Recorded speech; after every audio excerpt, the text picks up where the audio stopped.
Hello everybody and welcome back to a Swim or a Sink 85. I'm Fusion, I'm joined here by Samson, and I'm excited for this tournament, and it seems like so are the entrants. We've got a full house tonight, 32 teams maxing out the tournament so far. Teams seem to be pretty motivated after Big House. Absolutely, and it's also the first month since the release of the game, so I think if any time's a good time to get into the game, it'd be right now, right here. I'm absolutely in love with the amount of just, I guess, community output and supporting we've gotten with just even a month in, and it's no surprise to me that we've hit the cap this week. Yeah, I mean, teams are coming back from the grave, teams are just continuing on from Splat 2. There's players from Splat 1 who are coming back. But these two teams here have, well, I'm very familiar with a lot of these players. SEQUOIA, looking a lot like a revived Campfire, I suppose. Roundy and Bishop, I teamed with Riptide. They're both outstanding players. On the other side, you've got Dan and Dan Bala, Balloon, and Boopy. Yep. All very excellent players themselves. Most of which I did end up running into at different lands this year. So they've both been on the grind since this game released and even before then. 100%. You could absolutely have argued that this would be a strong match in Splatoon 2 as well as 3. And so I'm 100% excited to see these guys go head to head. And as you said, they've been running around lands and they've been placing pretty high on both sides too. So this is definitely a match that you can sit in and expect some high level gameplay. So anyways, the format we are getting into, you all know it well. It's going to be the Play All 3 Swiss. So we've got Tower Control, Hagglefish Market, Rainmaker Scorch Gorge, and Clam Blitz Hammerhead Bridge. What can you tell me about Hagglefish Market TC? I think people are generally like this map, but I feel like this is a mode people might be mixed on. It's somewhat mixed. I'm not the hugest TC fan, honestly. Even coming from 2 to 3, there's a lot of things I'm hyped for in the transition, but TC was not one of them. But I still like this mode a lot. I still think it's a fair and balanced TC map mode. I definitely, whenever I can still feel like I have a chance to come back on almost every single checkpoint. And honestly, I just like Hagglefish a lot. The ability to really scrap pretty much wherever you go, whether you're just respawning or swimming up in the mid. That ability to really get into a fight anytime, anywhere makes that map so strong. Yeah, it's perfectly sized, not too small, not too big. We've got some interesting comps coming out. We've got the Rapid Pro opting for that as the backline with a vacuum. And on the other side, we've got a very kill-heavy comp. We've got Machine and Blaster. It's going to be a slugfest on both sides, and we'll see if Smoothie's going to be able to slow down SEQUOIA's momentum. And we can see a lot of, honestly, anchoring coming out on the side of SEQUOIA. They seem to be probably, I'd argue, a little bit more paint focused than you would see on the side of Smoothie. But with a lot more use from the splash and the Rapid being able to paint behind. I definitely expect them to be able to really push their way out, even with the player deficit here. And we can kind of see that as they're working with 2 down and still being able to hold their own and not entirely lose out on mid. Oh, well, maybe I spoke too soon there. Well, I think it all started with the flank over on that left side from the Machine. That's a very strong position. And finally, here come the specials out from SEQUOIA. They staggered it up until the checkpoint. The Vac's going to come out. The shot's going to make a big difference. The Wavebreaker comes out into that top right. That's just going to let the tower roll on into that second checkpoint. Still barely any kills to finally go down on the side of SEQUOIA. The Inkvac comes off to finish off that push, but a very strong start for SEQUOIA there as they break that first check. And 40's nothing to scoff at all. But I mean, the other thing is 3 specials are up on the side of SEQUOIA here, and they look to be just really ready to take down and start back their own momentum. But oh my god, the amount of movement up there from the blaster. I was not expecting them to push all the way up to their base. Yeah, I mean, I'd kind of been waiting for an aggressive play like that. Unfortunately, did not work out. Some nice trades coming out from the Dually Squelchers there is going to help let the push keep going. The Crab's going to try and slow down this push, but is that really going to be enough? They're behind the tower. Unfortunately, the vacuum falls off, and that's going to stop the tower from moving any further. The T-Tech tries to stop the tower and gets a trade. The bubble's going to come off, make things difficult, but that's not enough to slow down Smoothie's defense. I just love that they looked in the face of all those specials and still decided to keep the momentum going. 100% not caring if a bubbler was on top of the tower or a blaster or anything else they had to worry about. Just charging, holding forward the way the game is definitely meant to be played. Yeah, over here we see...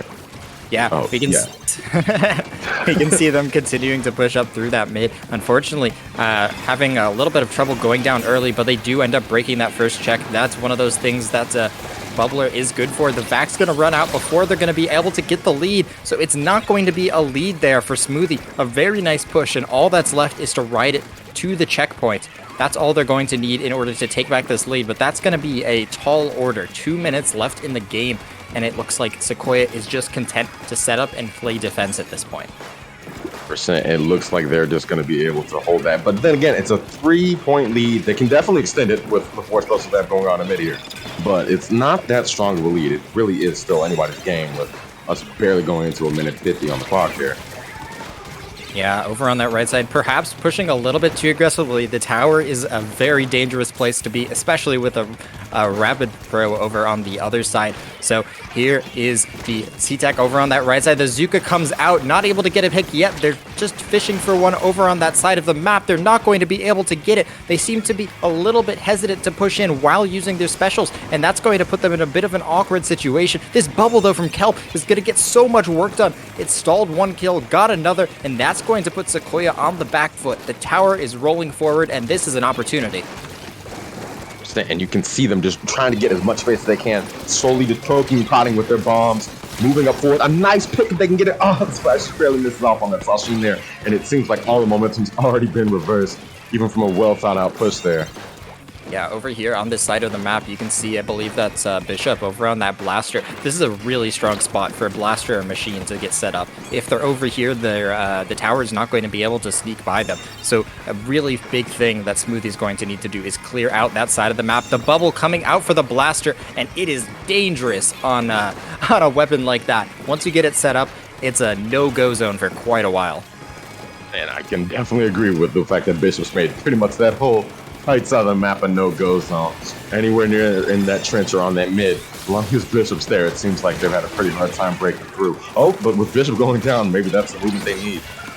Oh, an opportunity, but yet again, you can see the Machine locking down this side of the map. The Booyah, you can't really shred that right now. It's not really, wait till the patch. Maybe after that you could try shredding that. But nonetheless, the Rapid Pro, Bala over on that Rapid Pro is going to clear up that right side. And now, if they can clear out this top left here with the Dually Squelchers, this could be huge for them. The Vacuum's going to come out at such a clutch time. The bubble comes in. This could be it. They need to rush the tower. They need to get on it to stop it from getting the lead. The Machine gets on it, but it's not going to be enough, and they take the lead. Smoothie takes the game 1. And an amazing impenetrable defense there. They really couldn't have afforded to lose that tower at all. They were coming up at that lead at 3 seconds left, and just to see that the vacuum on the ball on the public show up on top of the tower was amazing to be able to know, like, wow, okay, they got the checkmate specials. Can they stop the onslaught? And they absolutely were. And 100% the lead goes to Smoothie. Yeah, something really interesting is like how differently you might want to set up defense depending on what specials your enemy has. Because normally, you know, where they were trying to defend from, where the Dually Squelchers was, is a pretty good spot. But once you have the vacuum out or the bubble out to try and stall, it makes it very difficult to do anything from that position. It's the main thing you probably have to do is get them to turn around to, you know, get a distraction going so the vacuum can't defend both sides at once. So, like, weirdly in that situation, a big flank might have been all they needed, but very clutch to Smoothie. They got their specials needed, they staggered it one after the other, and they came back with a big push. I love the back and forth here, just showing what we'll see in future games, especially on something like Rainmaker Scorch Gorge, where it can very much so bounce back and forth. That first checkpoint is just a difficult gate to go through. So I'm excited to see which team can go through that first, and I have no doubt that whoever has to respond absolutely has the capacity to come back with an even deeper and better push. And so far, it seemed to be really back and forth, really even.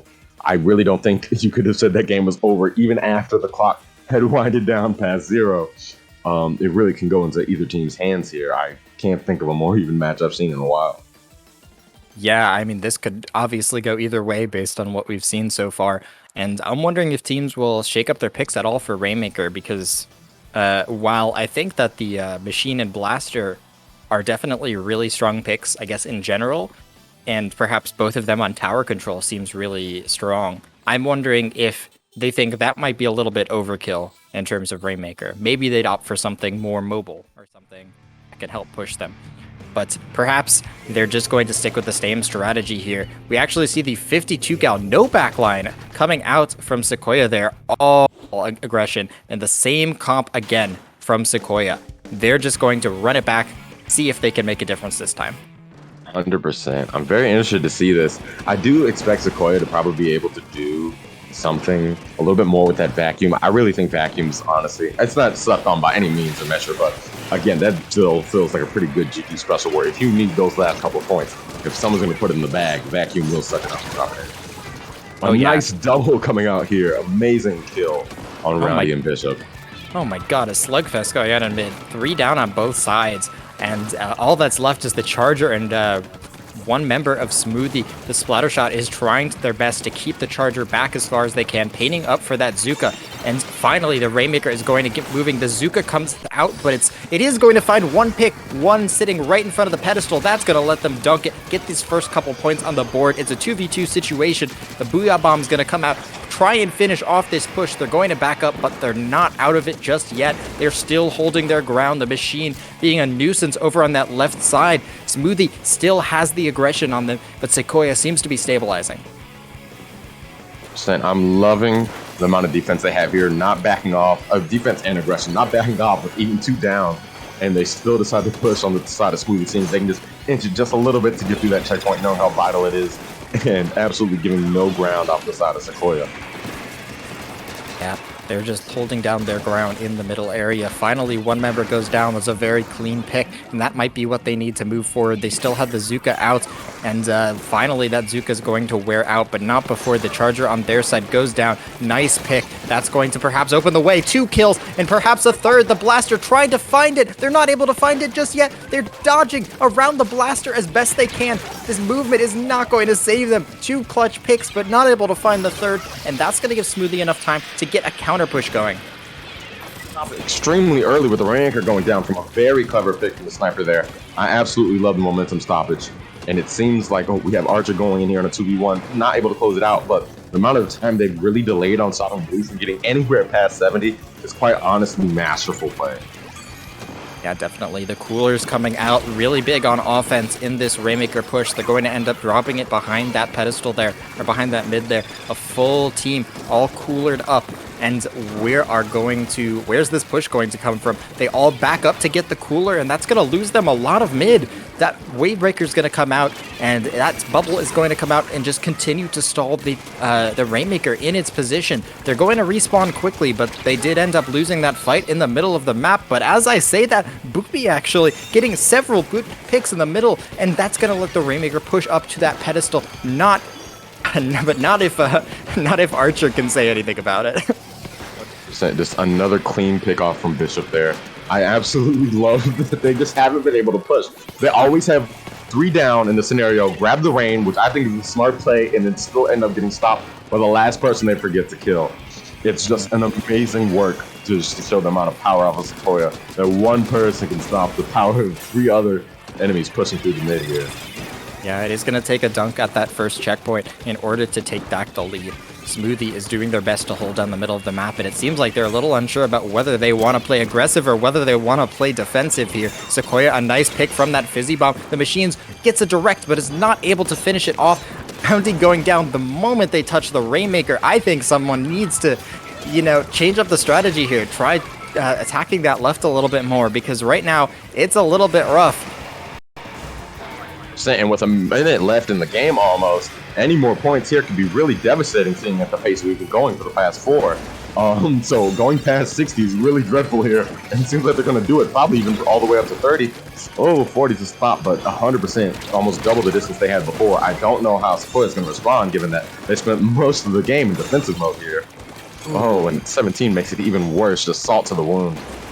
Yeah, I mean, this Rainmaker map, if the checkpoint's not broken, it's it's not too bad to come back in and defend, but once it's broken, points just get on the board so quickly. Unfortunately, SEQUOIA not able to hold it down for the entire match, and now the pressure's on. They're going to wait for the Rainmaker to reset over in that middle of the map, and now they're really going to need to put the pedal to the metal here. A very nice pick over on the right side from Bishop, but they're going to need a lot more in order to make a big push out of this one. One nice pick, but are not going to find the second. 2 members go down in mid while that's going on, and a wipeout coming out from Smoothie, and that's going to let them lock down the middle of the map and finish off this game and give them the set with 2 games.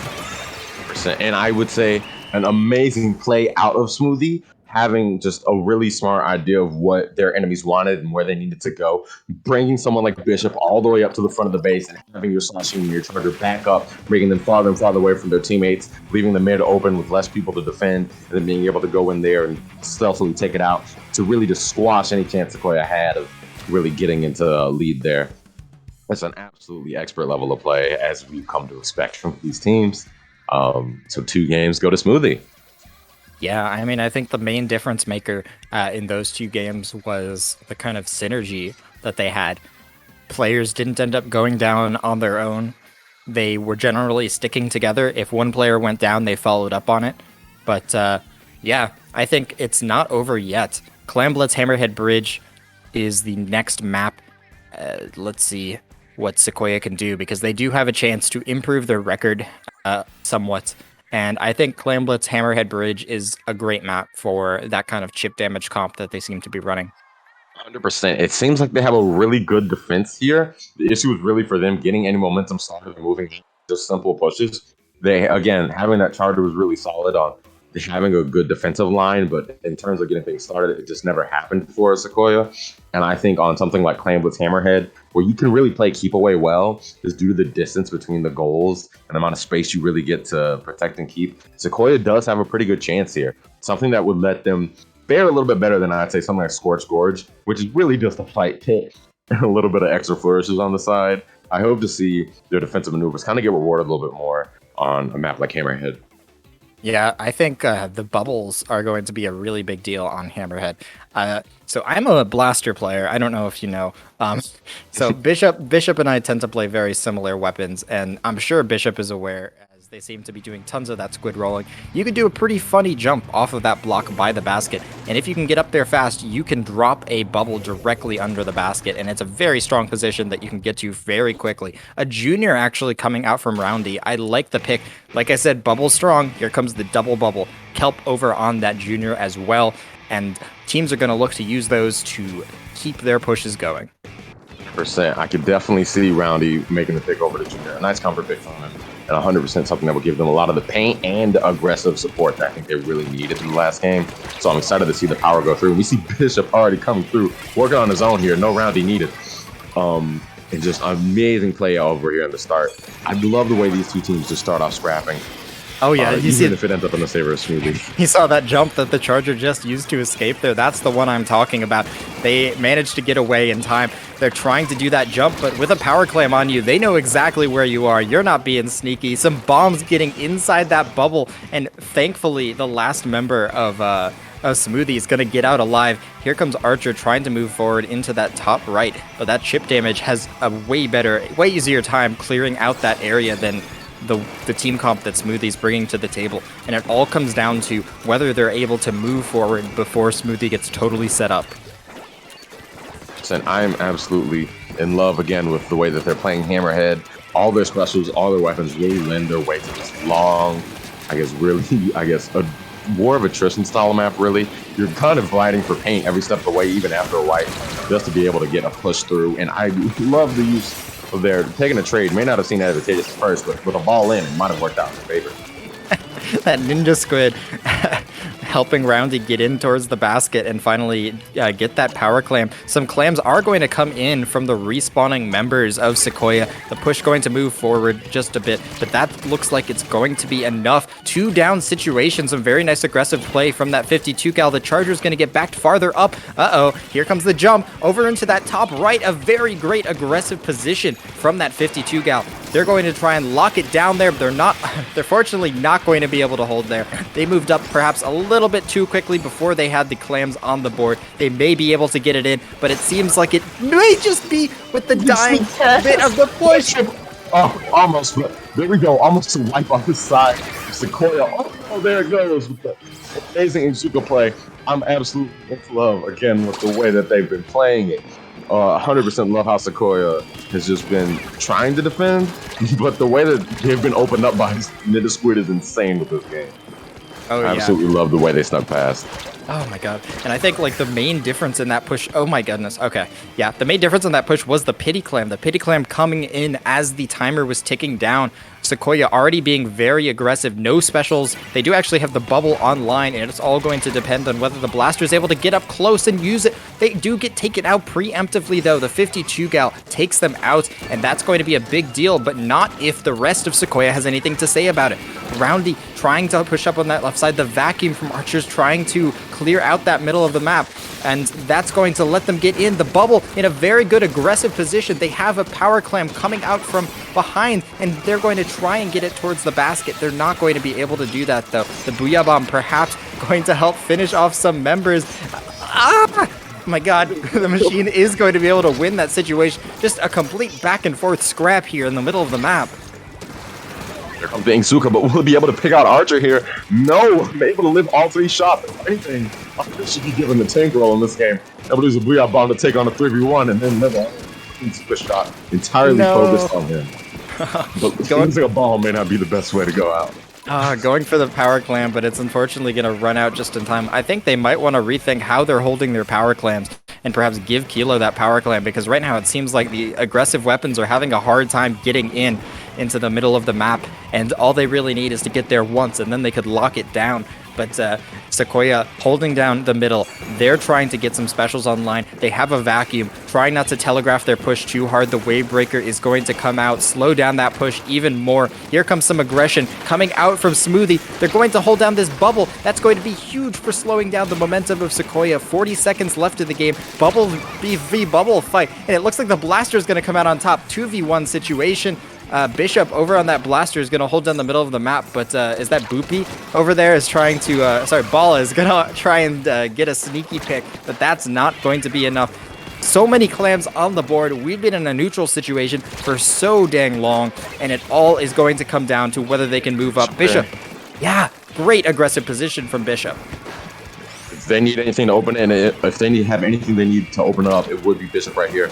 Anything at all, especially a special, as the timer takes down to almost overtime here. They're really going to need to find some way to open it up, especially when 4 of them are all the way up at the back of the base.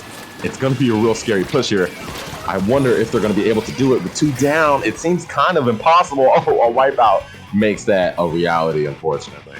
Oh, man. That was like, they have all the specials. They have all the tools they needed. They were just not quite able to put it together. One thing, the vacuum is so strong. It can let you get in through any situation, but it really requires your team to follow up and move up aggressively with it. And it looked like the 52 gal on the side of Smoothie was doing such a great job. Every time the vacuum tried to push up through that left side, a splash wall dropped right in front of it, and that meant that even if the vacuum moved up forward, something like a machine would not be able to directly or easily move through it. So because the team members weren't ready to follow up and weren't super aggressive with that vacuum, they just weren't quite able to do it.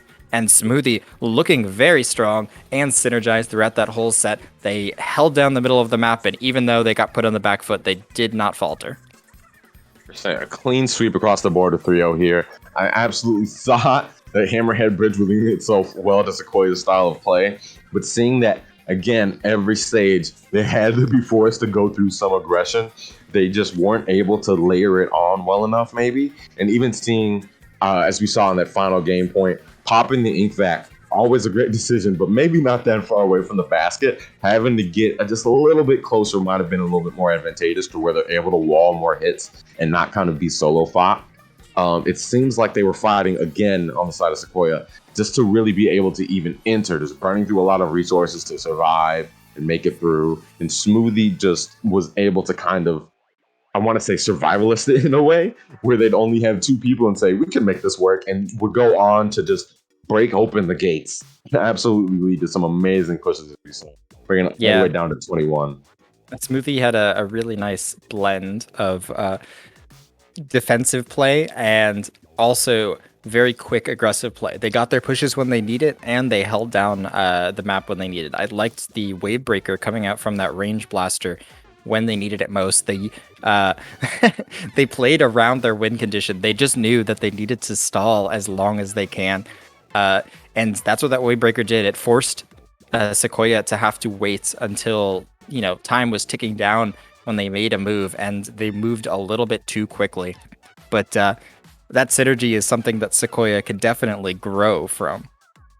100%. I expect to see a team, maybe not always named SEQUOIA, but at least with that roster coming through on many more occasions. And I expect to see the synergy grow as the game goes on. Smoothie, I'm amazed by their synergy already. I mean, to no surprise, these players played with each other before, but I'm absolutely just enamored with the way, as you said, that wave breaker. I hadn't seen a wave breaker take up that much space, probably since the demo, honestly. The way that SEQUOIA was so fearful of it, just knowing like, oh, we have to respect the wave breaker and the blaster, and we can't really afford to give them any much more space. And so they would try and push a little bit more space and then get shot once or twice and be told, no, you can't go here. And they would just respectfully walk away, either limp away with some damage or get sent back to that respawn pod. Yeah,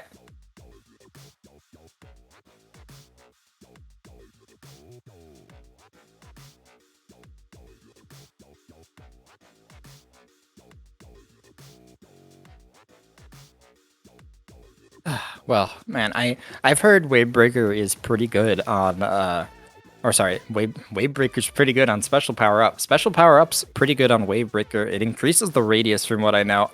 I don't know too much about what it does. All I know is I ran into someone in solo queue wearing an absolute boatload of it. And that's a big circle. That's definitely a big circle.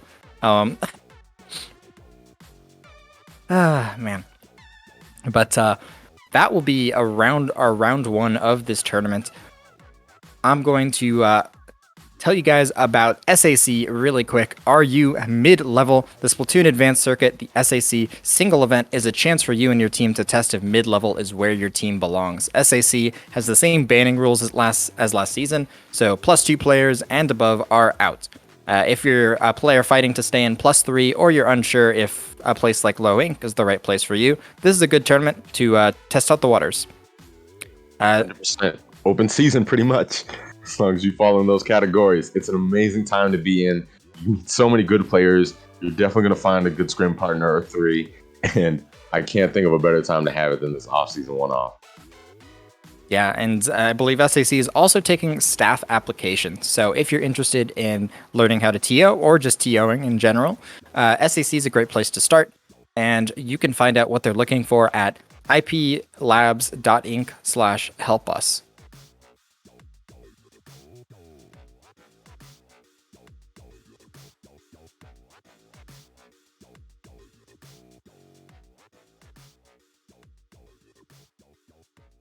That will be it for our round one match. We'll be back when round two of Swiss starts. Oh, is it starting? Right now.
And welcome back to Swimmer Sync number 85. I am 100% excited to give you guys another great match. Here is Koi versus Splatalot A.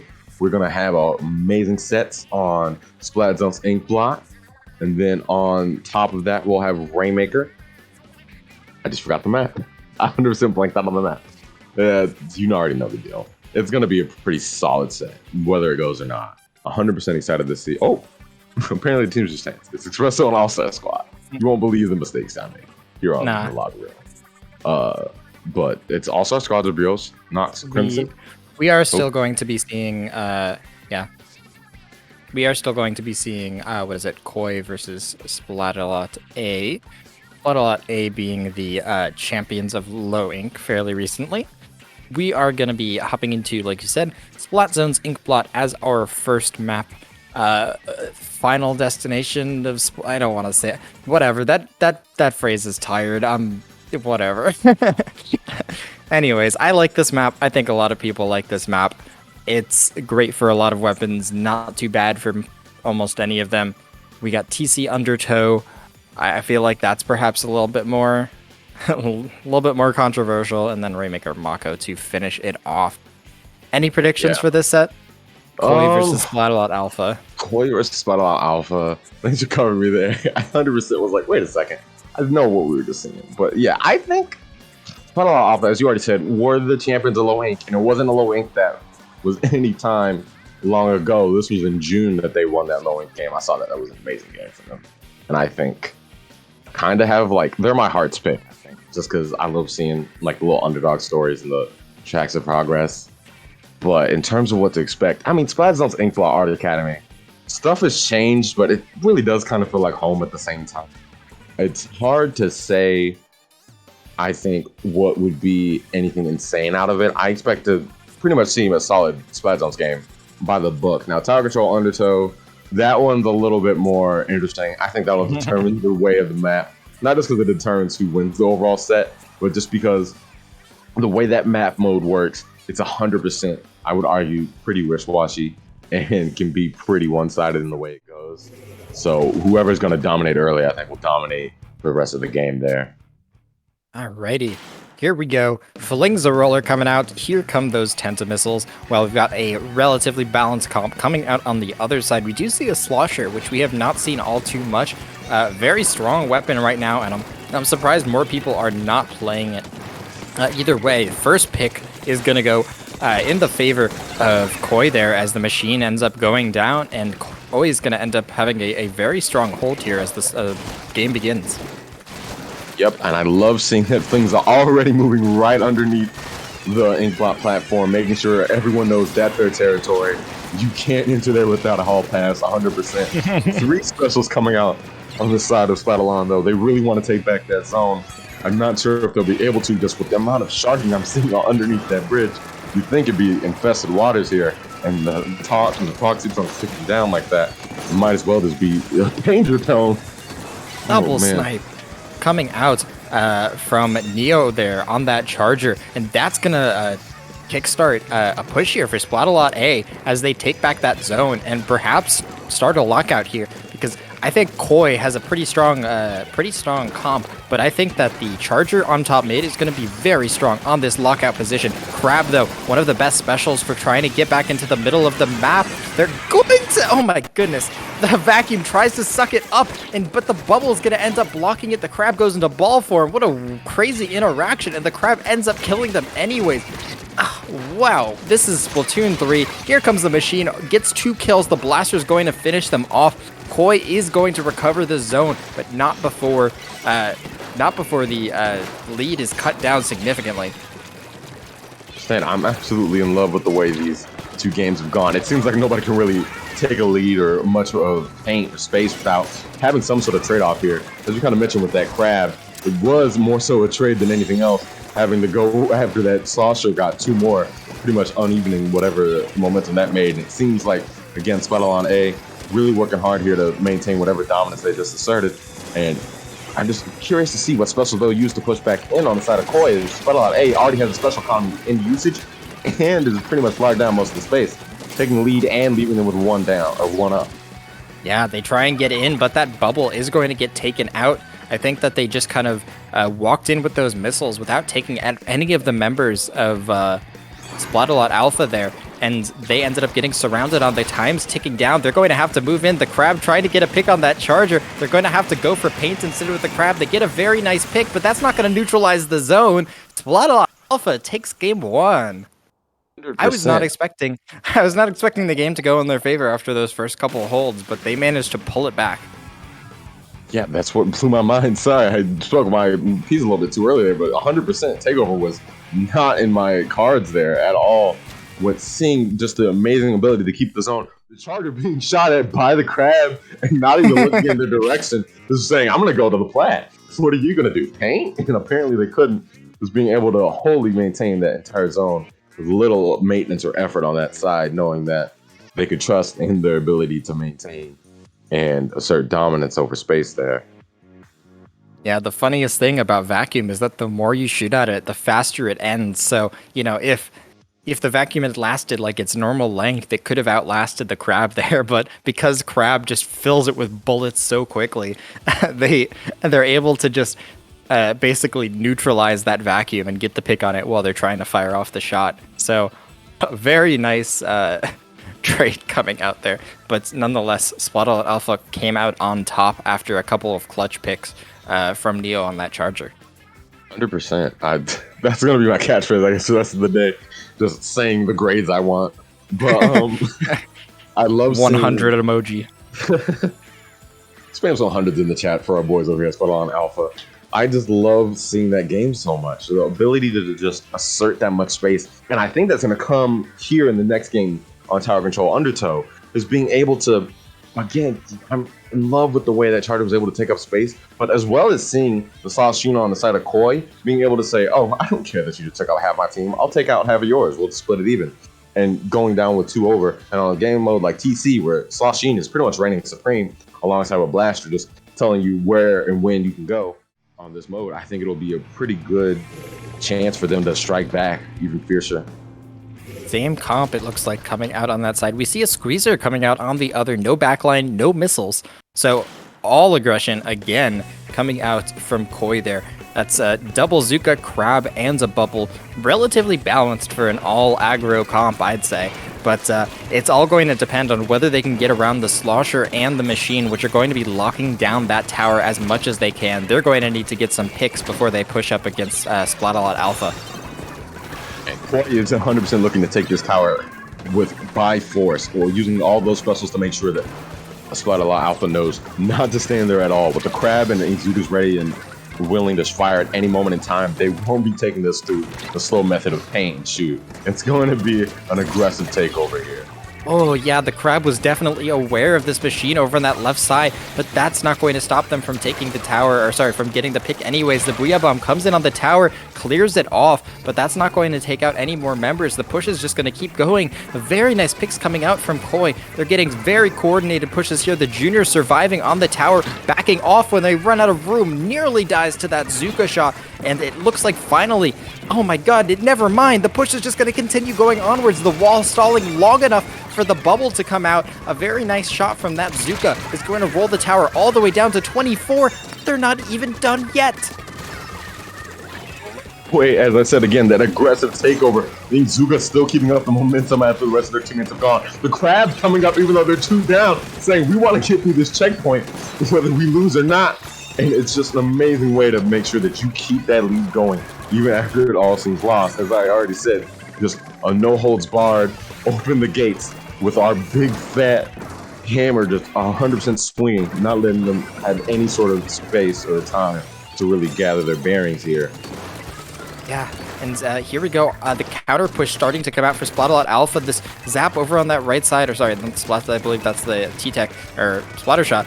They get a very nice pick. The Charger trying to survive. That's a very clutch bomb because now 2 are down on the side of Splatalot Alpha. The Vacuum is ready. They're going to roll into that second checkpoint. They have so much defense ready to defend this tower here at this check. So they're going to be able to save that Vacuum for after the check. That's going to let the tower roll even further. This lead is in danger now. Some very strong push coming out. The Booyah Bomb's going to stall the tower even longer. The lead's going to go to Splatalot Alpha, and they just keep getting pick after pick. The tower rolls past the checkpoint near the pedestal, and they're going to knock it out. Splatalot A, sorry, is going to come back and take that lead right back. Yeah, 100%. Splatalot Aphelion? I'm going to try and do the full name. I'm going to hit that style. Splatalot Aphelion. I think what's more amazing is, correct me if I'm wrong, Inkblot was a little bit more wishy-washy, but even then, it was SEQUOIA taking the lead, and Splatalot A had tried to take it back for a little bit, and they might have gotten the zone taken, like, it might have flipped back again. But then, I'm certain after the second or third time, an immediate swap over, they take lead, and knocks out. You get to this TC game, they are absolutely getting, I want to say, just rocked by that double BAZOOKA and Crab and Bubbler comp. And you can already see them like combining their specials well inside of Koi, and you see that bubble on the last checkpoint. And even though the Bubbler lasts for half the time it does on TC as it would on any other surface, it still was like, ooh, that looks pretty scary. And any other team, I think, would have crumbled underneath that weight. And they just said, oh, we can match that. Heck, we can knock it out right after. And the minute their feet touch that tower, it doesn't let go until they're at the end goal. 100%, not just a great response, but technically the best one you can get and optimal. Yeah, I mean, it all began with that bomb from the charger on the tower. They, one of the members, the splatter shot over on the side of Koi had an opportunity to take out the charger from Splatalot A, and they were not able to in that situation. That let them survive with the vacuum, and some other very nice picks let them stagger their specials. They didn't need to use their vacuum to take that first checkpoint because they got the picks without it. So that basically enabled them to just add some extra points onto their score. That's what let them get those points when it mattered. And, you know, I think you really have to force the enemy team to burn their specials early if you want to limit the damage they do. Yep, and I think they just were able to just do that in style. I'm 100% in love with Splatalot Aphelion. I'm pretty sure it's coming back to me in my memory that Aphelion is the farthest point away from the sun in orbit or something like that. Breaking out the dictionary really quick. Yeah, I think I'm too curious not to know. And so it's interesting to know that the team works that way, where they're about as far away from the thing that I guess provides life, victory, whatever you want to say in that mode of analysis, but they clearly know how to go far away from victory and come straight on back home after those last two games. And I expect to see something similar here at Rainmaker. I wouldn't be surprised if Koi pushes it down to 30 and they drop it all the way down to 17. Bucket trying to get over in on that right side on this map, but it's not going to be able to get through that sloshing machine. Very difficult to challenge another similar weapon over on that map. So nonetheless, despite going down early, that's not going to do anything to stop Splatalot Aphelion from moving up in this situation. 2v2 over in the middle of the map. The Bucket's going to try and get that pick. They do get a very nice kill onto that machine. It's going to be a 1v1 situation. Some nice picks, able to stay alive. The Bucket doing their best to stay alive. And the Zap trying to run away with that Rainmaker. Neo says, not this time. We're going to hold down that middle. And that's basically when you grab the Rainmaker and go down when you're in a very neutral situation. That's just giving the enemy team a free pick. And I'm loving the way that this Foster is going through. Just made a tear through two people, but if you notice right before, taking on a player here, a special trade. Amazing play there. I love the way that's played. They didn't just get a triple. Before they got that triple, they had another of their own with the trying strike. With the trying strike, they had actually launched it, so they painted the path for the Rainmaker preemptively. And you can see it here where they'll probably end up taking lead with a lot of pre-paint on the side of Aphelion. I think they might just take it here. Oh my goodness. The Crab from Koi did a great job of stalling, but nevertheless, that wasn't going to be enough. Splatalot Alpha able to stall for as long as they could, and even surviving that Booyah Bomb, able to break that check, and that's a big deal. Once you break that check, you could rush it. You threaten to rush it through the other side of the map if you get some quick picks. So, just grabbing the Rainmaker, trying to sneak forward with, they're going to bring it all the way down to 21. Not watching the Rainmaker in that situation, very dangerous. That alley gives you so many points so quickly. finally, Koi doing their best and cleaning out the mess that Splatalot Aphelion left behind. That Squeezer's going to try and hold down the middle of the map, but getting perhaps a little bit too overzealous there, taken out, and now this gives an opportunity for Splatalot A to really just keep up the aggression. Love the way that you described that, because I can 100% agree on the way that Splatalot A has just been really maintaining their aggression really well. And if you saw the base of the enemy after they had been wiped, it pretty much looked like Splatalot A had spawned there, and not Koi. The way they keep them maintain the paint up on the other side. I'm loving the way that they bunkered down here again, making sure that they can't have any quarter in that corner. I'm surprised that Rain is still standing. They're probably sitting at about 10 HP. And there they go. I love the defense up here, just launching everything they can at the distance, not really throwing their bodies out, but their bombs and specials to make sure that their Rainmaker gets stopped in its tracks. Oh god, sorry. I've squished myself so many times before. I thought they were going to do that there. Unfortunately, the Squeezer, not with a Splat Bomb in this game. They're not going to be able to do anything about the members sitting over there on the high ground. Koi doing their best to try and break this check, because it's going to be, they're going to need it really badly here. Some jumps coming in, unfortunately, getting staggered, and that's going to give Splatalot a lot of time to get the Rainmaker to reset and hold down the middle of the map. But Koi still has plenty of paint to work with. It all is going to come down to whether or not they're going to be able to move up ahead of that Rainmaker. Was able to really strategically move around the way of Splatalot Aphelion. Just a nice pick from that BAZOOKA. And they really worked well to not die here. And in fact, they've actually wiped out Aphelion here. I was just about to say, they held mid amazingly well, avoiding any sort of long-range attacks they had on the side of Aphelion to try and take out Koi members. And it seems like they're really going to threaten the lead that they've set up here at the beginning of the game. Oh yeah, I mean, you can see that alley on defense is really dangerous. They run in with the Rainmaker. They're not able to get the lead. A very nice squid roll, giving them that extra momentum. All it's going to take is that one pop in order for them to take the lead. So here comes Lucio trying to shred it with that crab, but they're not going to be able to outpace Splatalot A. So a really nice push, but unfortunately, because they don't take the lead, that's not going to be at all. They're trying to push it over on that right side. Gets a very clean pick, though, and gets out of that situation. They are going to continue to try and press the issue, though, and that's going to get them taken out. Splatalot A just trying to stall it for as long as they can. They need to be careful, though, because the longer you hold it in your base, the more chance that you get killed there, and they can get a very easy run in and kill. There we go, the Booyah Bomb. That's going to drop the Rainmaker at a very awkward position. So all it's going to take is a couple picks and a pop on that Rainmaker in order to get them back that lead. Here comes Lucio in front of that Rainmaker. The Ink Strike in front of the Rainmaker is going to take it out. They're not going to be able to run it in time. The last hope for Koi was that last member there. And that's going to be the game for Splatalot Aphelion. The Rio situation. It felt like anything but there in that last game, though. You really could have saw this go either way. The way Koi was trying to push for that lead. Just that smidgen, those couple of points that they tried so desperately to get.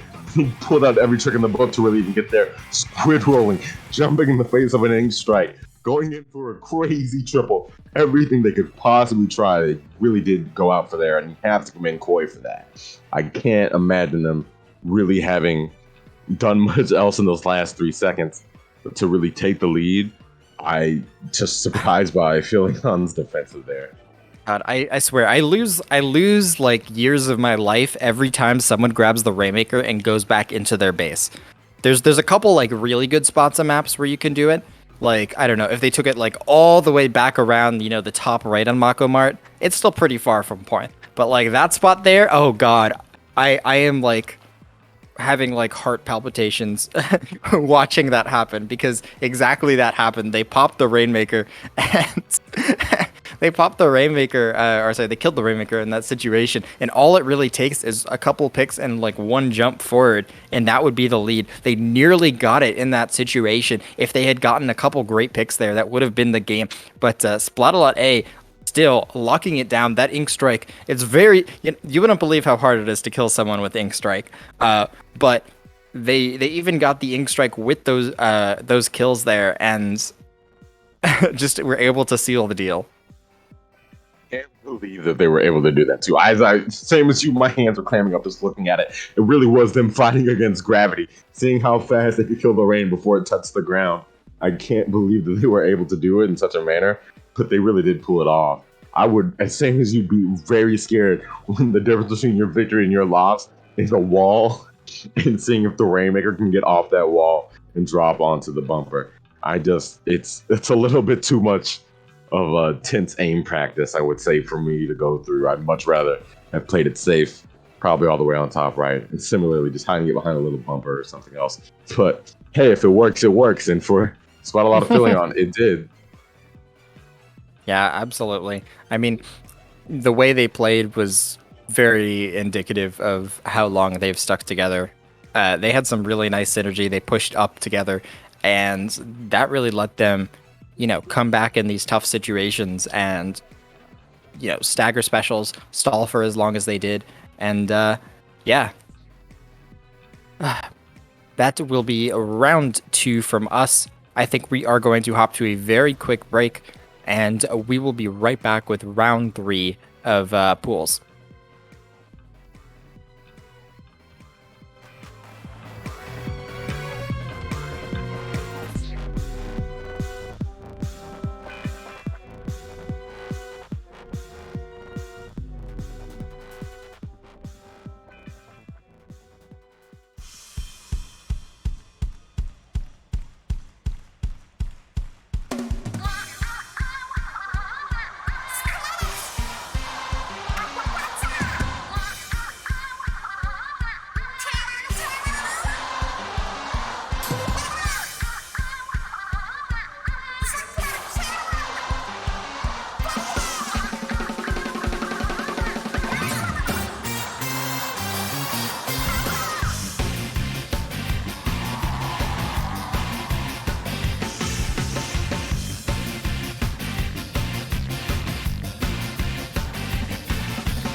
Welcome back to round 3 of SOS 85 group stage. We've got some matches for you guys. The last round of groups is going to end up being Stargaze versus Steel Lancers. These are two very strong teams. We've got Stargaze, who I believe got third shine, if I am not mistaken. Very strong team. I have not seen what kind of strategies they've brought out into Splat 3. And on the other side, we've got Steel Lancers, some familiar names. We've got That's So, Raptura, and Eris, as well as Storm and Rotomotors. Mincemeat Metalwork Clams. This is a map. How do you feel about this this whole matchup and and this map? I'm not joking. I literally, right before the break started, went to Twitter. First thing I see, why is Mincemeat Clams on the map list? Please remove it. I have not had the privilege to be able to play this game as much as I want to. I do not understand the hate. I mean, I was there. Everyone was there during the PAX East demo, where we got to see Clan Blitz Mincemeat Metalworks kind of show its face. But most players during that week were like, okay, chill, the game's not out. It's also only been a month still. And it's like, this is the map everyone bullies on the schoolyard. This is the one where, like, if you're going to talk trash, it's going to be on CB Mincemeat. I get it. I have not had the displeasure of playing it yet, though. But, yeah, map probably needs to be extended a little bit, I would argue. Definitely. Yeah, I think I can understand some of the gripes players have with this stage. I think once Inkjet gets put on a few more weapons, or Inkstorm gets put on a few more weapons, players might feel the stage a little bit more. But in this current state of the game, it's a little bit weird, very one-dimensional. It's like Muscle Forge Clams if there was no right flank, or well, there is, but it was if the right flank was like even harder. It's a difficult situation to try and get in on the middle of the map. If either team has a charger or some sort of backline, they could reign supreme and just lock down this entire map. Hopping right into this, here comes that E-Leader. We've actually got a blob. I have not seen someone pull out the blob in Splat 3 just yet, so it's cool to see Rotomotors on that. And on the other side, we got Yeet on those Glugadoolies. Yeah, they did pull out those Glugadoolies in Splat 2 as well, so it's cool to see them coming back to their roots.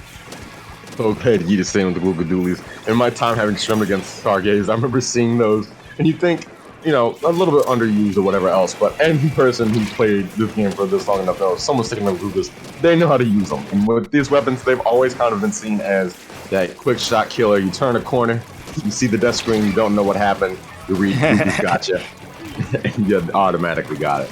Oh my god, they do really laser you in this game. 2-down situation, 2v2 actually now as the pro in the middle of the map. Yet another weapon that I feel like we haven't seen all that much. Trying to get a pick, but the machine's going to end up coming out on top. Unfortunately, not able to get that focus fire. Raptura locking down this side of the map and is going to just hold off members of Stargaze from getting to this power clan, but Stargaze is not going to care too much. They've already built up another one. That's at least one good thing about clams in this game. You don't care too much about individual power clans because it costs even less to make one, but it's a very nice snipe's going to make it even harder for Stargaze to get to the middle of the map. They've just been locked onto their plat this entire game, but Steel Lancer's still nothing on the board just yet, trying to make a move. A lot of retreat here on the side of Stargaze. Not really much was needed to push them all the way back to their goal. But on a map like this, we already kind of said, where it's almost impossible to get in without the use of success or something, you kind of want your opponent to burn them, because you can push back in just as easy and really have to afford nothing but using the map to your advantage. As we see, Stargate is already up here, having used none of their specials on defense, using them all on offense, and really probably having a much easier chance of getting the resources they have, almost certainly with 21 clams, into the basket. Oh my goodness, Heat trying to get in there with a power claim. They are able to score it, but they do go down in the process. My god, that was a crazy setup that they had. They had Stargaze had multiple members on the right side. They got a very nice pick. They had set up the BAZOOKA on that side of the map, trying to clear out the plat. The Booyah Bomb came in, and yet Rotomotors on the blob. Rotomotors on the blob managed to survive the entire freaking time. I thought they were totally done for, and I think that did did a huge part in stalling that push only at 74, but on this map, that could be enough. They really just need to just make a move for it. Here comes 3 members pushing over on that right side. The crab potentially going to help them get in, but not if they get dropped on by RDB on that machine. 2 down. Steel Lancers gets this push shut down, and Stargaze has an opportunity for a quick counter push if they're able to get the clams in time. A real race against time here to be able to get a push. I think they're gonna have to back out here with that clam. Just taking too much time, especially when you're eager to picking off teammates left and right like they are here on the side of Steel Lancers, really shutting down anything they wanted to do with the small advantage they had got. But again, man, I can kind of see the argument now. At 150, you are well past halftime, and I don't think the score is going to go down much more than 6. Yeah, I mean, 1 power clam and some change is going to be enough to take that lead, but it all is going to come down to whether they get in. We actually have the thermal ink from the blob. You can see some members through the walls a little bit. That's going to end up being very useful. Keep an eye on members on that flank there, regardless of if they have that ninja squid, but that's not going to be able to get them taken out. That's just going to tell you where your inevitable demise is going to come from. Stargaze just keeping up the aggression on the middle of the map, trying to clear the plat with that Bazooka, not going to be able to do so. That power clam is going to just keep you marked and make it even harder to get in this situation. The Booyah Bomb is going to come out, but that's still not going to be enough. So much effort is being put in by Stargaze, but they're not able to get into the basket. They finally do, but they don't have too much clam follow-up. 1 comes in, but they're going to have to push through that machine. Finally, some work is being done, and they're able to get members under the basket. Once you get people there, you can just keep the clams coming. Some members going down. It's a 1v1 situation. Some extra clams coming in. It's a power, but it's not going to be enough to keep the push going. Just cannot describe to you how well that push was done through. And also, I will put on some absolute shine onto the defensive Steel Lancers, even though they got down to 43. As you described, the thermal link for that Blob Lobber is not just working for the Blob Lobber's favor. Every time they tag somebody, their charger they can call them out their location to the charger, and you actually see it where the charger will immediately flick in that direction. That's where the Blob Lobber is looking and trying to get the pick there, which probably led to some pretty saucy movement. But not as saucy as the Gloogie here, getting another ball in. Very nice kill from that Glooga, and that's going to enable Stargaze to keep that time coming. The overtime is about to hit, but that extra clam is going to knock it out. Yeet on those Gloogas, looking dominant. I think this is also an insane map for Glooga. Not many weapons can get in on this map. I think Glooga has like the perfect range breakpoints and a splash wall that help it get in this situation. Yeet taking full advantage of that and leading the way for Stargaze to get in. This map is a door with 3 locks and no key, and I think we got the perfect lockpick here in the form of Yeet. I absolutely loved seeing the way that the Glooga just could throw out a wall, roll past it, and still get the ball in. Focusing fire from the enemy and being able to take it is absolutely key on a map where, again, as we said, there's not a lot of flank routes, and the route you do get to direct access to the basket is just not that open. You're going to be taking enemy fire from multiple directions there. And if any weapons are going to be able to take it and be able to get the clam securely in there, it's going to be through the power of something heavy and fast like the dudes. Absolutely. And man, while they were able to really just like get in those situations, they got in and they were able to hold the basket open, and that's kind of what that map's about. They were able to hold down their ground, less so about having a comp that can get in repeatedly, but more having a comp that's able to, you know, once you get a push, it's able to hold it very well, rather than, you know, something that's very committed to like aggression, like a, you know, splatter shot or something that's like a one and done sort of deal. But yeah, nonetheless, Splat Zone's Mahi Mahi Resorts, you know, I have not seen actually much zones here before. Ooh, is there anything you can tell me about it? Yeah, I would say this is one of those map modes that when I heard it was returning, there's many people who got ecstatic. And for me, I'm a Splat 1 vet. Maybe not all the way hard competitive, but I played many hours of Splat Zone's Mahi Mahi. I despised it, personally, just because I'm on a water prevalent. And I remember a lot of people who started with 2 were like, oh, it's not that bad. And as you play, you'll adapt. You'll know where the water is, but it's still, even a month in, you'll still saw people just drown. at random intervals in their games, and it's just such a disappointment to see. That being said, I do enjoy the amount of contesting and scrapping that goes on in Mahi Mahi. I think Mahi Mahi, again, it's kind of always had a little bit of a spawn issue in Splat 1 and 3, but the Splat Zone's probably the one where it mitigates it probably the least or the most, so it's the least of an issue here. I expect there to be a lot of good fights, honestly. Again, similar to Scourge, where it's really a fight in mid to just see who can slay the most enemies so they can get the pain in mid undisturbed. Oh, yeah. We actually see the 52 with that wall on the other side coming out to try and contest that. No more blob in this situation.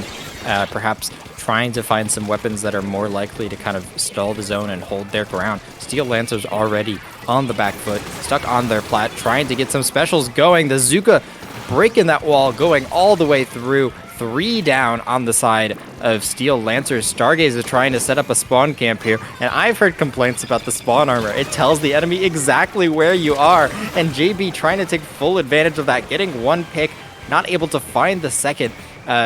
Steel Lancers finally getting some momentum coming back in, but as that happens, Yeet takes out that So, and the time is just going to keep ticking. It's really going to be all about whether Steel Lancers can just slow down enough to get that push in. Seeing again kind of the weaknesses of Booyah Bomb there. The enemy threw a Booyah Bomb on the zone to even try and stop it just a little bit, and the paint did not come through. They're taking almost going sub 10 here. It's a pretty big issue when you're going down that low, and with 2 people down, it might just be a straight knockout. A minute on the timer is all that had to happen, and there it goes to Stargaze. An amazing play by them. I love seeing the way that they, not just them continuing the lockout, but starting it, noticing that Steel Lancers knew, hey, if we all wipe on the zone, we'll have a really easy time to knock out here. So let's retreat and send 2 of our teammates back all the way over to spawn and grind some special. And Stargaze said, no, you're not going to get paint that easy. Popped an Inkzuka and immediately made sure to remove those 2 off the map, starting the rolling ball, or starting the snowball that they needed to really get that spawn camp going and go from, quite honestly, 100 to 0. Yeah, I mean, teeny-weeny map, and Stargaze just using that to basically push up as far as they can once they took that zone, and they essentially kind of spawn camp Steel Lancers. Steel Lancers trickled in a tiny bit there. They had some stability in their base, but they weren't able to stall long enough to like get those specials in order to, get a fully coordinated team push in mid. It seems to have just been the case in both of these maps that we have a teeny weeny map and a really strong gun. A really big or really Gluga. Either way, just something with a lot of firepower. It literally quite open, burst opens the doors and says, you don't get the chance to run away. I'm coming to you and I'm slaying you whether you like it or not. You're not going to have an answer to it. And with something like TC Wahoo, they might get a little bit more space this time. But so far, I mean, Stargaze has won the overall set. It's just seeing if Steel Lancers can kind of mitigate the destruction that they've kind of had to face in the face of Stargaze. Or I guess in the gaze of Stargaze. Yeah, absolutely. And the map that we're going to be finishing off this set with is Tower Control Wahoo World. I haven't seen this in comp in Splat 3 yet. I've played it a couple times, and I feel like it's kind of improved, but I don't know. I haven't played it enough to really know how I feel. It's better than it was in Splat 2, at least. And I don't know how much it lends itself to Charger versus like other weapons in this game. So I guess we'll have to see. Yeah, I'll have to see myself. This is probably my first time seeing this map mode. I know, it's a shocker, right? But just, I want to say I've been blessed not to play this one. I had just went through my Switch album, saw a clip of this map mode, and it was overtime. We were about to lose. I pop a bomb rush, and it forces someone to jump off the tower, and that was checkmate on this mode because the way the tower has to drop off from mid. They could not reach it. It's just an unfortunate map mode combo. Still something similar on this map, in this mode here. I think it's a little bit better in this one because you're able to jump from the middle of the map to the enemy plat or vice versa. So definitely way easier to defend the tower while it's pushing here. The bubble trying to do some work. Oh my god, how many bullets did that block? And despite all the bullets it blocked, Stargaze staying mostly alive in that situation. One member going down, but it's still a a nearly neutral situation. Multiple members of Steel Lancers did end up getting taken out as well. So here we are back in the middle of the map. Neither team too strong an advantage. That BAZOOKA is online, ready to try and get a pick, but they're able to dodge just in time. Steel Lancers with some nice awareness, and that's going to keep them in control of this situation. We love the way that they dodged that. BAZOOKA just making sure to stay out of the line of sight, not even popping their head up until they saw that third shot fire out, and then going and stealing the tower right from underneath their noses, knowing that there was little to challenge the fact that it was used up. A solid 90 push. It looks like it's going to stop here, unfortunately, as we see Stargaze take back mid and tower. Most of Steel Lancers been forced up over here on their glass side, really making sure that they can stack their own defenses, keeping what little lead they have in place. Yeah, this time BAZOOKA comes out targeting that charger. I think that's generally a better idea to use it. 52 gal on this very nice flank. They're unfortunately not going to be able to get a pick, but 2 down do end up going down on Stargaze. 3 down situation. The tower is finally going to roll to that first checkpoint, and one more member that was sitting on the plat's going to get taken out. The machine gets taken out, and now the machine on the side of Steel Lancers, I think that's Raptura, is able to hold down this plat, and that's very big. That's going to let the tower roll past that first checkpoint, and now that the tower doesn't have to stop there, that's going to be very easy to get some points on the board for Steel Lancers, and this is looking good for them. Can't believe how far they've gone already with just that little bit of movement. And just being able, once that tower touches the ground, you're pretty safe in terms of having a good lead here. And I think they've done more than just the ground. They've reached the second checkpoint. Even though they've ended up wiped by Stargaze at this point, coming out of the elbow, it's still very scary. I can't believe Raptura got the free jump out there, but it looks like they're going to be able to save their special and keep whatever momentum they have going. Yeah, here we go. Stargaze trying to get something started of their own. 2 members drop over onto the carousel, but unfortunately, that's going to get them all targeted. It's a pretty narrow space down there. The Fizzy Bomb, the Charger, it's all going to make it very difficult for them to survive here. And Steel Lancers, yet again, in control of the middle of the map. The Wavebreaker trying to clear out multiple members. The Elator's going to figure out where they are anyways. And the tower is just ready to just continue on pushing. That was a bomb, I think, on the backside, getting 2 more picks. This game has been all Steel Lancers. Having more room to move has really let them really display all of their ability to just sweep once they have it going. Eris, an amazing lead at 3K. I just love the movement that we've seen out of their gal here. And the Junior Rotomoto's just keeping it all kept down and ready. It seems like they just really needed the space and time to be able to go through and do the plans they wanted to in these past couple of games. I mean, we just saw it a little bit earlier in that 2v2 where 2 players went up against one another. Looks like we have a DC actually on the side of Stargaze. Oh no. But it's already pretty late into the game, and the timer has ticked down all the way to below 40. So I don't think they're going to be able to get a replay off of this situation, but that's just going to let Steel Lancers push in even further now that they have 1 less member to contest them. Yeah, it looks like Stargaze is just continuing to fight against this. The bubble on the tower, already hard enough to fight in a 4v4 situation. In a 3v4, that's even harder, but nonetheless, Stargaze is going to finally shut down that push, which is, you know, pretty crazy in a 3v4 situation. And the amount of movement I'm seeing, I can't believe a lot about this game, but definitely the amount of movement and tricks I'm seeing out of Rotomotors, definitely showing off their new squid roll style. And again, as you described, yeah, I can't believe they pushed back again on that movement. Again, despite going down 3, they knew they have to really grit their teeth and take that DC here, and they're really pretty much working down whatever paint they can, or as best as they can, scurrying for their space in their tower and making sure, hey, let's not get this knocked out underneath our feet, and let's be able to maybe at least get a chance to push out. But a Wipeout might cancel all that. Yeah, it's going to be just very difficult for them to do anything. Special's already online. It's going to be even harder to try and contest that charger. Fizzy Bomb doing a lot of work on its own. Some wall jumps coming out. Perhaps getting a little bit too fancy with the movement there. The machine's just going to say, all right, pull Indiana Jones and just take him out anyways. The machine is going to try and do some work, but Stargaze is staying alive in this situation. But that's not going to stop the Steel Lancers because they're just going to come in refreshed and ready to roll here. Yeah, Steel Lancers is going to take that game. I think in a 4v4 situation, they continue to hold. So a really strong showing in that game. The set is going to come out 2-1, Stargaze over Steel Lancers, but strong showing from both teams. %. I can't say that enough. I know I've been giving out grades like crazy, but the way that Stargaze has just been able to really take back that game. And you could argue whatever about the DC, but the DC rules are there for a reason. And I would 100% say that Still Lancers had that game before and definitely asserted it after. Where, hey, we've gotten the space, we're able to do a little bit more shimmies on the walls, move a little bit more in unison with Eris backing up Roto Motors, and then also moving on with that Junior and being able to just really play with the space. And if you're weak, I'll take your spot. I'll move with you in this fight, and really being able to back each other up like they weren't able to do in Mahi Mahi or Mincemeat, where you pretty much once the enemies advance past mid, they're already in your base, your backs are already to the corner. You don't have a lot of space to play around and swap with. So it shows that Tahoe, maybe Wahoo, bigger map like that was something that Still Lancers really needed.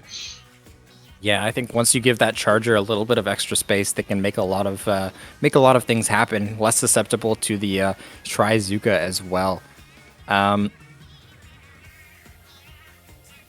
me see. Yeah, overall, some strong showings coming out there. Unfortunate DC, but that happens occasionally. Either way, I think Stargaze with that victory.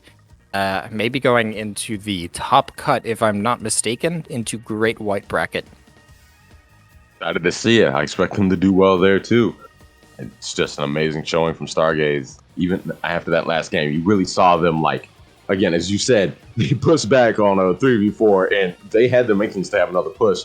Reading the chat, even the chat was like, "A reversal still possible." So, I mean, if anyone wants to believe, it could be Stargaze, and I'm certain they can work out through that Great White Bracket just as efficiently as they cut through these groups. Absolutely. You know, we've seen quite a variety of kind of strategies coming out. It's not been like all chargers. We've seen our fair share of no backline strategies. We've seen double bucket, or not double bucket. I guess it was double bucket because it was machine and bucket. We've seen blaster machine. We've seen all shooters. We've seen different shooters, and we've even seen some blob and stuff. So that all coming out in the group stage. I think that our top 8 is going to be a very exciting situation. We're going to really quick plug SAC again. Really awesome event. It is, if you're mid-level, SAC Splatoon Advanced Circuit single event is a chance for you and your team to test if you're mid-level. SAC has the same banning rules as last season, so meaning that +2 server players and above are out. But if you're not in +2 or above, or if you're trying to stay in +3, or if you are just unsure what place is right for you, this is a great tournament to test it. If you're just looking for a tournament to play and you are mid-level, or you're wondering whether or not you're mid-level, it's perfect. I think this is a great tournament and opportunity to find good opponents and good scrim partners. I recommend reaching out to random teams you have good sets against. That's kind of the way that you find good scrim partners. They're also looking for staff. If you're interested in TOing SAC, you can find more at iplabs.inc/help-us. Can't agree with Fusion more. I just absolutely have an adoration for Splatoon Advanced Circuit. Been there since Season 0. I absolutely think it's the place where you'll honestly see a lot of champions get made. A lot of top players actually, in fact, played in this exact tournament that we see rising up now in Splatoon 3 and 2. I can't stress enough how fun this event is to be in, and if you really do qualify, and I'm certain many of the people watching do, don't hesitate to come play or to come help. Just make sure you come around. Absolutely.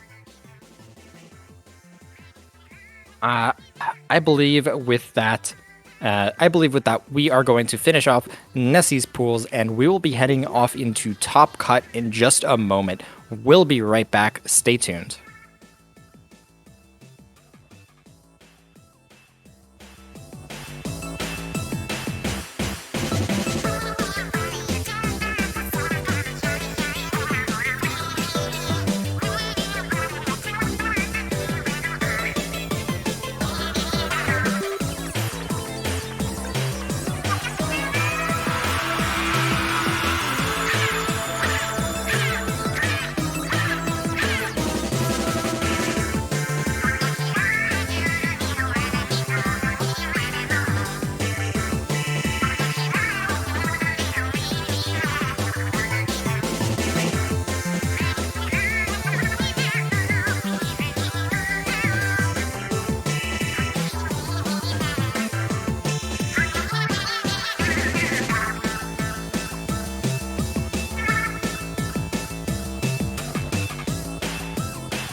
Welcome to Sink or Swim number 85. We are here in quarterfinals with La CL versus Wipeout.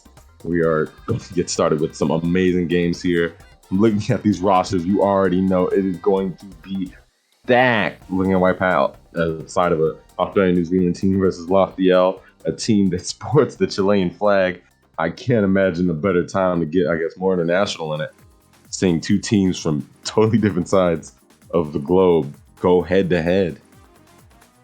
I feel like AUNZ ends up not being that far from Chile. But honestly,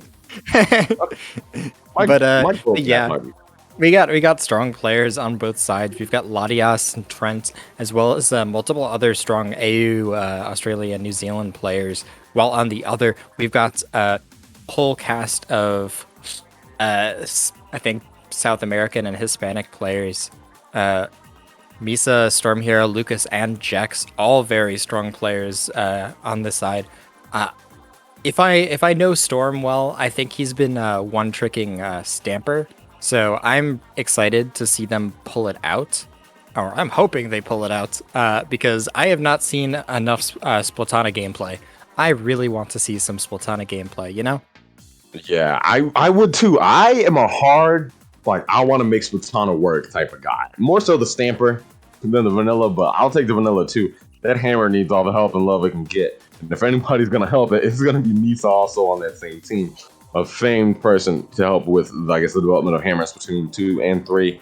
I just can't imagine a better kind of pairing in terms of supporting that special and making sure things go down well.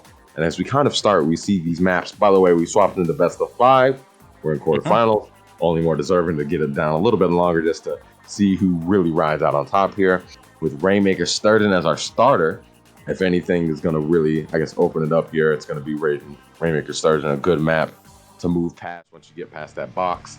And as we begin here, we'll see what the comps are. Yeah, here we go. Actually, Storm on those dualies. I do love to see those anyway. Range Blaster coming out of Loose Goose on the other side. There we go. It took me a second to read it. I think this is a pretty strong range map as well. Bucket coming out from Chip. So interesting comps for Rainmaker. I think this is perhaps not the comps you would expect to come out on Rainmaker, but actually the double splash. I just noticed already Wipeout getting 2 quick picks. Some very nice clears here. One seems to be under the middle of the map. They are going to be able to clear it out. Low CL doing a great job clearing out the mid of the map. Oh, but unfortunately, they're going to miss that jump into the top left, and that's going to be costly. It's going to be very difficult for them to try and dunk it at this point. Oh, the extra paint is just going to make it even harder, and it looks like Wipeout is not going to get wiped out, but is going to have a hard time moving it further from here. 100% agree. As we see them try and fight off this ink strikes, they have to back out, but not before breaking through that checkpoint, making sure it's an all-or-nothing lead here, and willing to give up 2 people just to be able to get that through. As we see LoCL kind of push back into mid, get the paint down, eliminate whoever's left standing, but not pushing it too deep unless you are the gal who just got picked off, unfortunately. A little bit too far in there. Yeah, Wipeout's done a really good job of kind of playing slow and holding their ground, but the all juiced up Low CL is looking to push in here on this middle of the map. Already one going down. Unfortunately, that juice is going to run out before they're able to do too much with it. Some specials are at the ready, and they seem to be setting up for a push into that top left. The crab being used as a baller to guard the Rainmaker, pushing up into that top left, and unfortunately, this is not going to let the Rainmaker survive. They do get the Rainmaker there along with 2 members. They are going to be able to run it towards the pedestal, try and dunk it. The Charger is not going to be able to stop them. That's a big take of that checkpoint. It's all or nothing when you try and get those checkpoints. It doesn't matter how close you get. You either break it or you don't. But they got through it, but the way Splatoon works, first to the lead is the one who keeps it. So 56 to 57 is unfortunately the way the ball will roll here. Despite a really good flank coming out of Storm here, but Latias, there's got to be some swim speed on the Charger the way they just move, broke it straight through 50. No holds barred, and it seems like they're even threatening more points here on the side of Wipeout. Oh yeah, bringing it all the way down to 44. That looks like it's going to be the end of it as the 52 clears out a couple members, trying to perhaps get a quick counter push, but very wary of that charger on top mid. Watching the snipe, the range blaster does not care about your splash wall. It's just going to shoot directly around it. So a very nice pick there from Loose Goose, and it looks like Wipeout is going to solidify that hold on the middle of the map here. As we see them fight for paint here, a nice double, maybe a triple on the side of Lucio with a gal. Unfortunate bounce there, but I can't say I haven't done the same. These are really playing well. Do the setup in advance, knowing that they've broken through that checkpoint, get as much paint as they can to go forward. I love the way they're using this, going through. Even with Ray stopping them, I don't think that the momentum's entirely gone here. In fact, it seems like they're going to be able to break this range pretty much unabatedly with 2 down on the side, going for the classic. Always jump down there for the solid 39, 37 points. Gives you immediate lead, and it's safe. Yeah, absolutely. Now that that checkpoint is broken, that's a very good push. And more importantly, I think, they got those points, and then they waited for that spinner to come down in that top left. Sometimes it's not down when you want it to go. It does try and come down when you go up there, but sometimes it takes time. So getting those points on the board and not screwing yourself out of an opportunity to continue the push is a very strong possibility there. Misa is going to be able to make that jump just in time, try and push up on that charger. They're going to end up dropping into 3 members of Wipeout. That's not going to go their way, and Wipeout needs to make a move here. Some very nice picks, but they need to take it all the way past that 39 mark if they're going to want to win this game. Ray moving the way they are, I truly do hope they can make it through. But Misa, again, already back and threatening the rain. There they go again. Misa has been just a strong solo one-team force here on the side of Lucio. We kind of saw it as you described on that top left. Misa really went through and found a 2v1 with the charger backing it. Just using this good roll to their advantage, knowing they have those invincibility frames and tanking what they can and doing whatever they could, just trading as much as they wanted to. And, oh, the rain's slipping past, but not a freebie here. It's a dangerous spot here. They could very well take lead, but I pretty much believe in Lucio to hold it solidly in this position. Yeah, and that was perhaps a bit of a wasted opportunity there, because it seemed like they were going to, it seemed like they had plenty of time to kind of slow it down, try and get a special in, but instead they went in early, tried to follow up on it, and they were not able to do so. Wipeout is going to get wiped out. Lucio finishing them off and solidifying that first game. Solid display by both teams for certain. I truly think they could have been able to push back and go all the way home there. I don't even think Lucio was prepared for them to show up as fast as they did. Not only to take lead the first time, but even to threaten the overtime there at the end, where we saw Ray and Latios and 3 of the members really jump in and automatically say, hey, we're still here to fight. We're not giving up even though it's at 0 and it's all the way blown up. I truly do think that could have gone a whole different way, and we'll see here on the Clan Blitz Hagglefish game. Yeah, we're going to hop into Clamblitz on Hagglefish. I feel like those teams, both of their comps were really interesting. Maybe not the best suited towards that map mode. It felt like a lot of their, the way they played it was like kind of awkward around the map. Not necessarily that their picks were bad, but it felt like they were playing weapons that they liked playing on that map for the most part.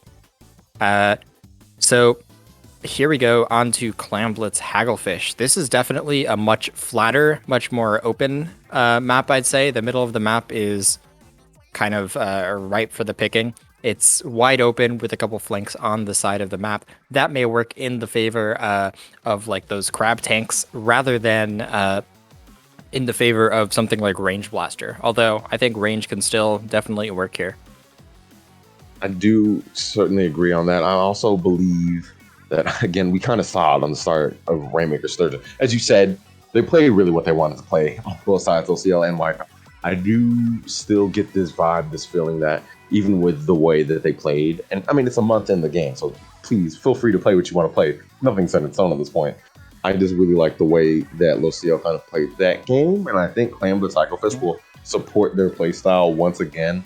Latios has a little bit wider of a viewing angle. It's not as easy to kind of move around the charger in this map as I would argue as it is on Sturgeon.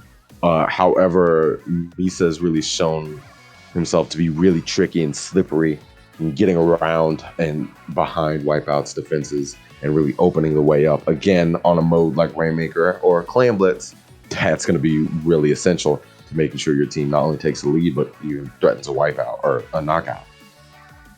Yeah, definitely. I mean, we saw a lot of crab tanks coming out that game.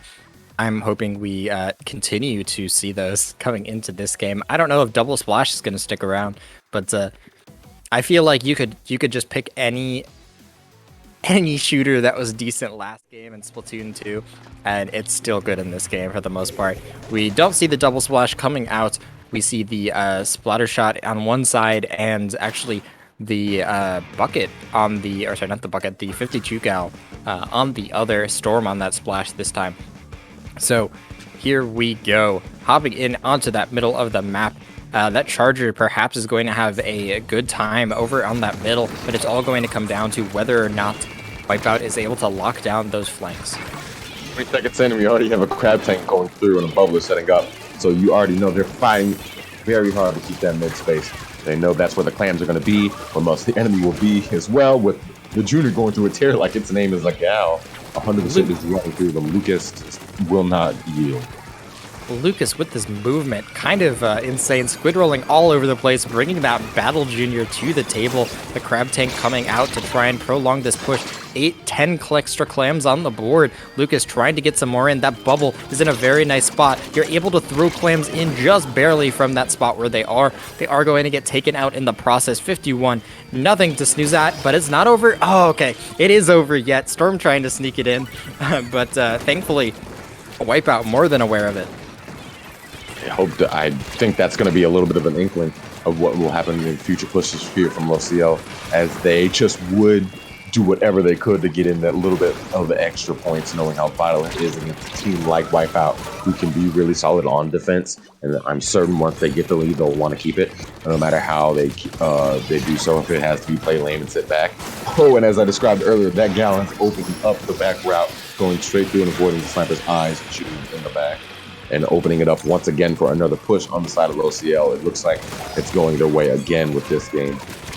Yeah, that Clam trying to move forward this time, not able to do it. This game has just been all LoCL. They're moving up under the basket. They are able to lock it down. They have no specials on the board just yet. No crab tank, no bubble, nothing to keep extending this push here. So it's all going to come down to whether they can get it done with their main weapon. Chip trying to move up forward, but they're going to take out that range blaster. That's a huge pick, and it's perhaps going to give this bucket some extra time, but their time is going to come to an end here in the middle of the map. Give Wipeout an extra pity clam.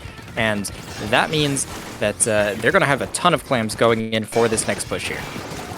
That's an interesting way to see LoCL. Again, I'm just so enamored by the pushes, but the way that they refuse to give up. Even as you said, they had no specials, no clams, and you still saw the bucket not opt to go back in mid and go for the safety, paint, special, and whatever else they may need, but sit there and shark and just wait to see if they can get an extra pick, which they did, and they end up, again, just scrambling, looking to fight more so than what it seems like objective or paint, wiping out the side of Wipeout, and just, it seems like they're more blood and battle hungry than they are for clan.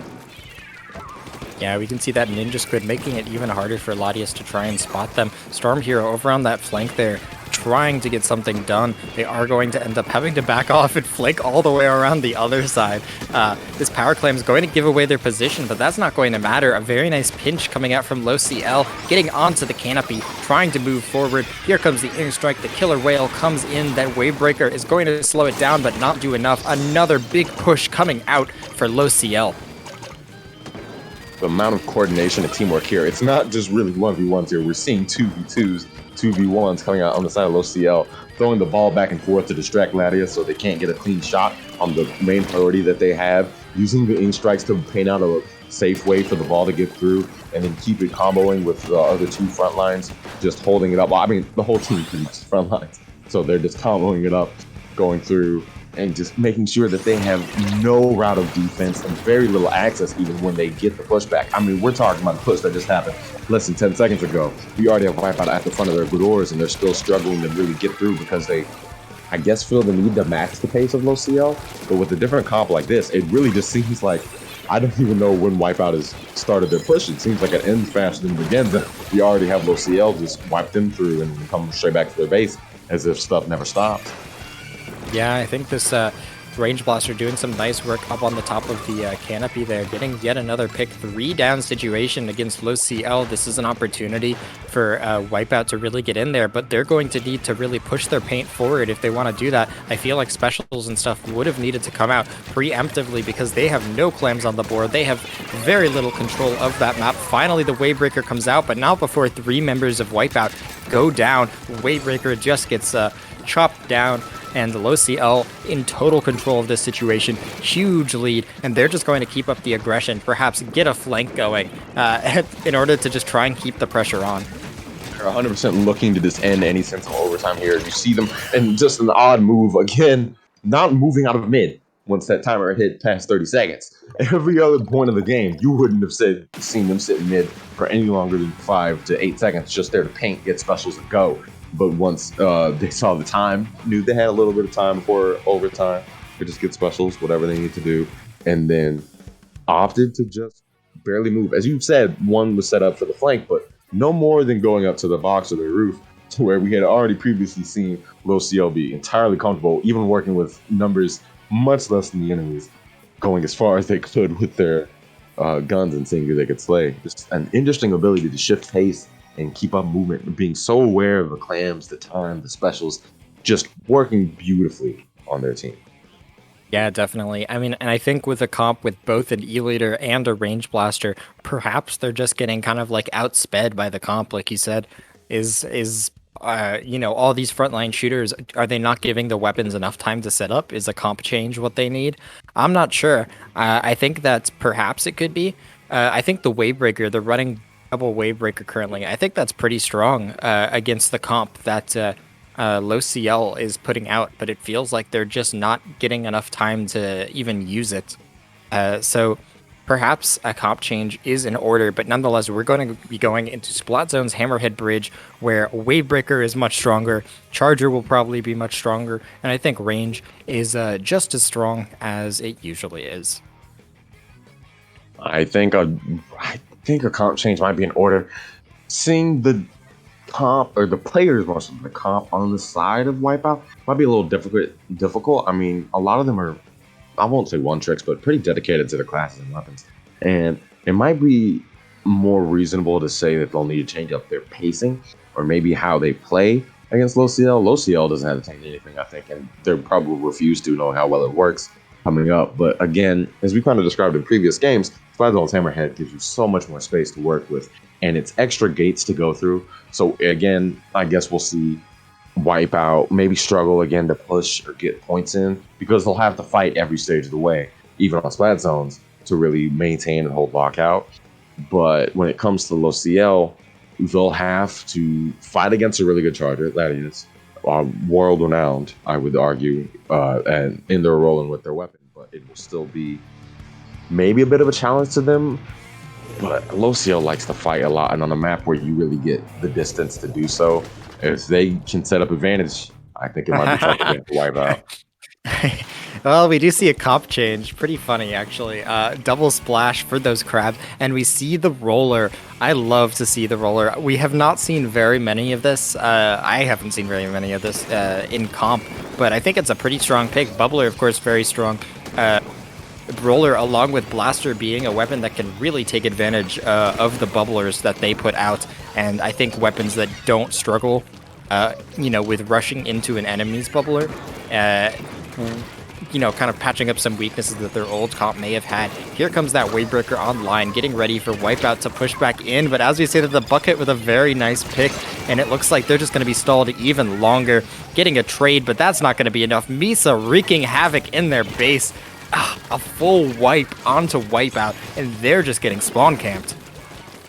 Spawn camp and staggered, I would say. Again, we saw that. We saw the tempo kind of go as they try to switch up and be aggressive with their Wavebreaker launch, but not really paying attention to the amount of teammates they had down. Even though it was one person down, Gladius saw that they were encroaching on them, and it might have been best to just hold off on that entirely, as they really don't have any resources left to play with, and it looks more like Mahi than Hammerhead the way these guys are getting spawn camped.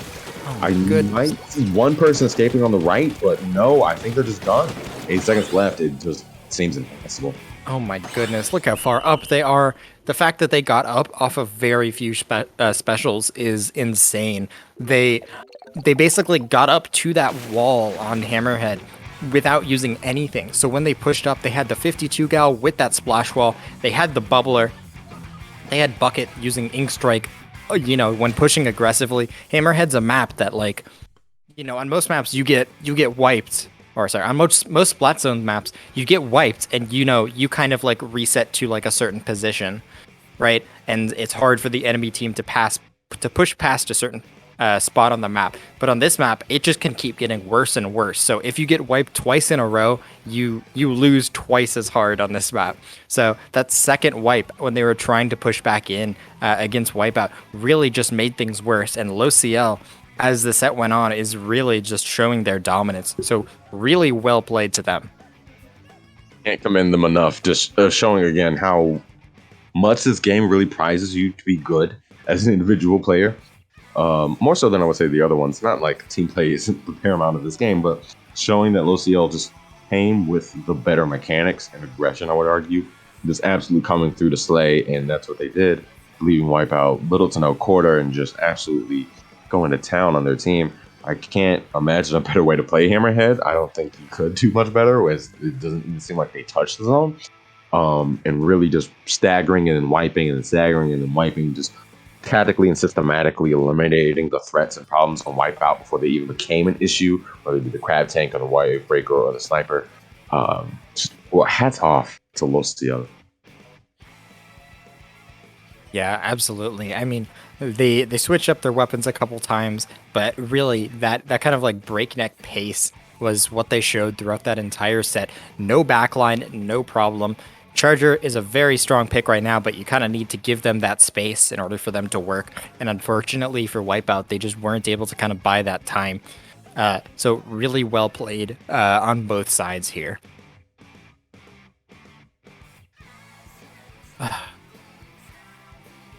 Well, that was round one of Top Cut. That was quarterfinals. There's plenty more action of SOS 85 coming up in just a bit, as we're going to hop over to our next pair of casters, Marsh and Skepadillions. I'm Fusion, joined by Samson. Where can the people find you? You can find me at Samson_SPL. It's a classic tag. You'll know it when you see it. Hit me up on Twitter. If you have any questions about the game, commentary, anything like that, don't hesitate and keep on watching. Yeah, and you can find me at 8bitfusion_ on Twitter or Fusion Splatoon on YouTube. And it's been a pleasure casting with you, Samson. Likewise. Stay tuned.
Hello, everyone, and welcome back to Swim or Sinks 85. My name is Skepadillions, and I am here with the wonderful Marshall. Good morning, gamers. What are you excited for tonight in SOS?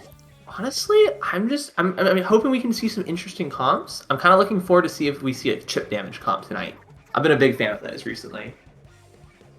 Yeah, I heard a theory before the release of Splatoon 3 that chip damage comps would be the opening meta. So whether or not we'll see that is up to question.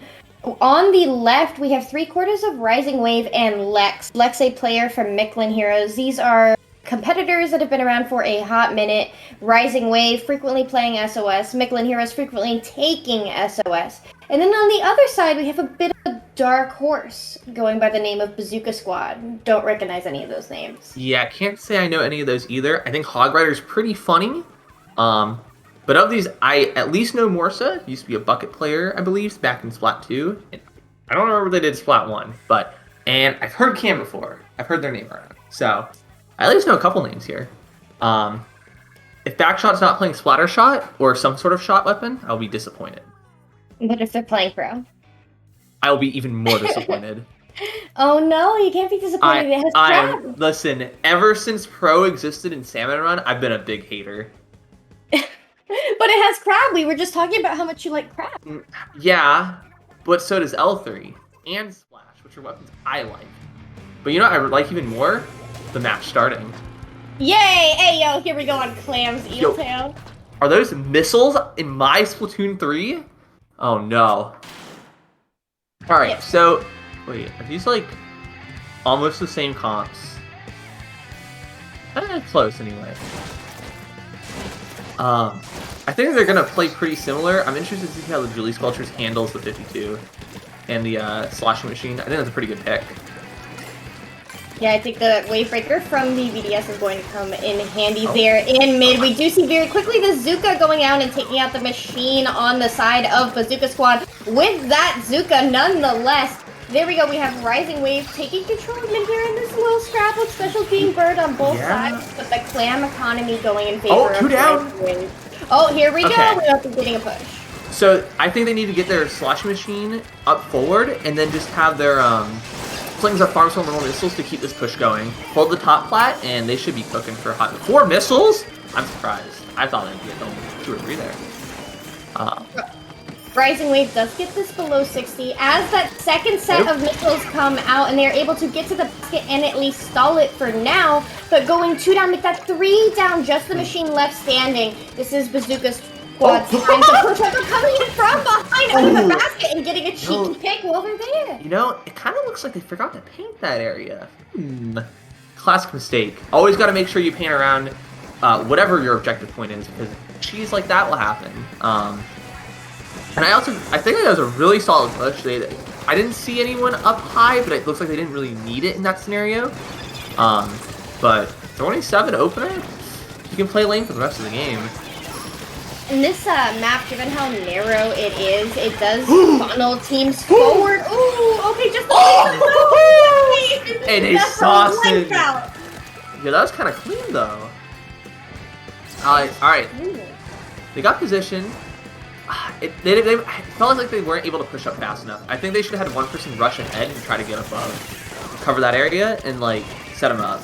But oh, never mind. There they are. This is what we like to see. Here comes the machine. They only have 11, 13 clams. Those clams trading hands in order to be able to work their way up to the basket. The machine going to go down to the other machine on that left side of mid.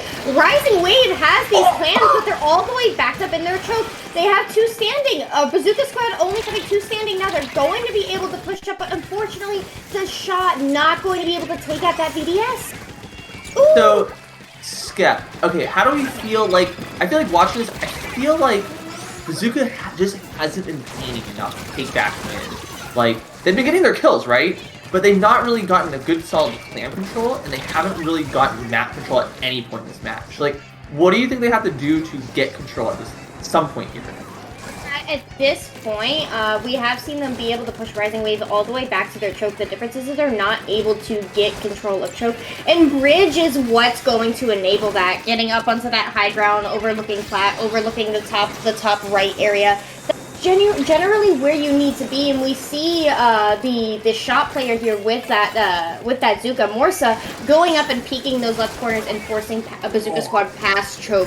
Very clean pick from the Kaido there as they break basket again. Yeah, that was a good score. If they can get any amount, okay, they got him. This probably won't be an insane push, but oh, I lied. Never mind. This could be game. 2 clairs to win. Yeah, but those they have a jump in. They have a jump in there on that. Oh, that jump doesn't have any. Wait, they got. Oh, they couldn't get it. Wait. Oh, okay. Oh! That was as last second as it gets. Literally. Oh, man. Where did they come from? I don't know. I mean, okay, maybe they had used that jump in as a distraction, right? They had the distraction jump, and someone just came through mid as fast as they could, while everyone else was focused. That would be so smart. Okay. Do you really think that's gonna happen? I think so, because they had 2 up there, right? And we were watching, so one person dies, we're watching, I think, the shot, right? Or the machine who's killing the shot. And they do drop a clam, but they were not the ones to throw it. So it had to be someone else, and they had to have been somewhere in mid at that time. There's nowhere else they could have been, because we would have seen them. So I think the nearest spawns to basket on Clam's eel tail is actually right behind it. On plat. Like, on, like, the opponent's spawn side.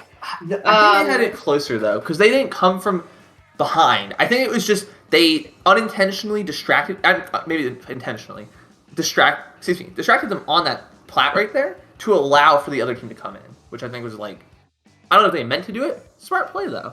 Sometimes those jump-ins, kind of works out. Pick that, in terms of the weapon choices that were in that last game, the pick that interested me the most was actually the VDS. Going into Splatoon 3, the weapon that I personally saw as being one of the strongest in terms of just the kit and what we had seen pre-release was actually the VDS, with that splat bomb, the weapon in particular being very slippery and easy to move around with. It has all those mobility options, like as dualies, that we really benefit in terms of incorporating Squid Surge and Squid Roll, right? And then Wavebreaker just has so much utility, like the fact that it can splat opponents, the fact that it can mark opponents and provide information, especially in what is an emerging meta that relies so heavily on Ninja Squid right now. Yep. So here's the thing about that. Wavebreaker can be a very useful tool, and I'm curious if we'll see that on Gorge, because it is good there. I think the problem on Eel Tail was that they could never, the VDS was on the what should we call it? That was on the other team. Yeah. They couldn't set up too much. If they can set up better, especially on this map, I think it'll be a lot better. But let's see if they're running it. Oh, Nautilus. Ooh. Okay. Either duel. Let's see it. Now that still has the utility there with the point sensor in order to be able to smoke out the triple Ninja Squid on the side of Rising Wave and Lex. Here's the issue I see, though. So Bazooka Squad lost the last one because they couldn't get solid map control. And getting zone on this map is like, it's like Kelp's Dome all over again, but honestly it feels worse. I don't know how they made it feel worse, but honestly, it feels impossible to cap this zone. Unfortunately, we do see Rising Wave going 1 down very quickly in that opening, but a cheeky little wall there is going to line out Nikaido. Unfortunately, Rising Wave and Lex going 3 down here in this opening. That is going to be an opening cap for Bazooka Squad. So the other thing is they didn't have a charger last game, and I'm curious if maybe who is this? I think this is Hog Rider. Oh yeah. Sean Wayner, whatever. I wonder if they're just better on charger, and we might see that. Well, they're better at getting hit by charger, that's for sure. Oh my goodness, Mars! Here we go with the Kaido. Hey, listen, as a professional charger bait, I would know it well.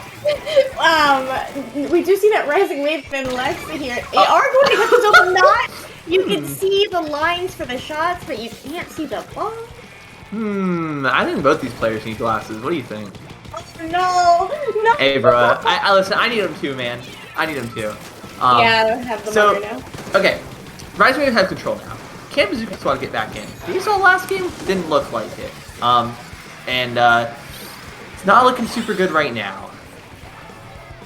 Yeah, Rising Wave here now probably going to be able to initiate a lockout. They have that control Let's of mid. And given that they do have that ninja squid in order to be able to shark it out here, with the respawn punisher from the leader, this could be a very devastating lockout here from Rising Wave, but not able to capitalize off of that BAZOOKA. I feel like they really need just to chuck hard bombs and fizzy bombs to push them out here. Like, even though they have the what's it called?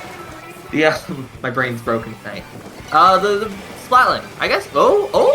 Okay, they got it. I was gonna say, they really needed to get them out of there, or just have them keep them distracted so they could get zoned like this, because they knew their two aggro's were gonna be focused so they could clean up after them.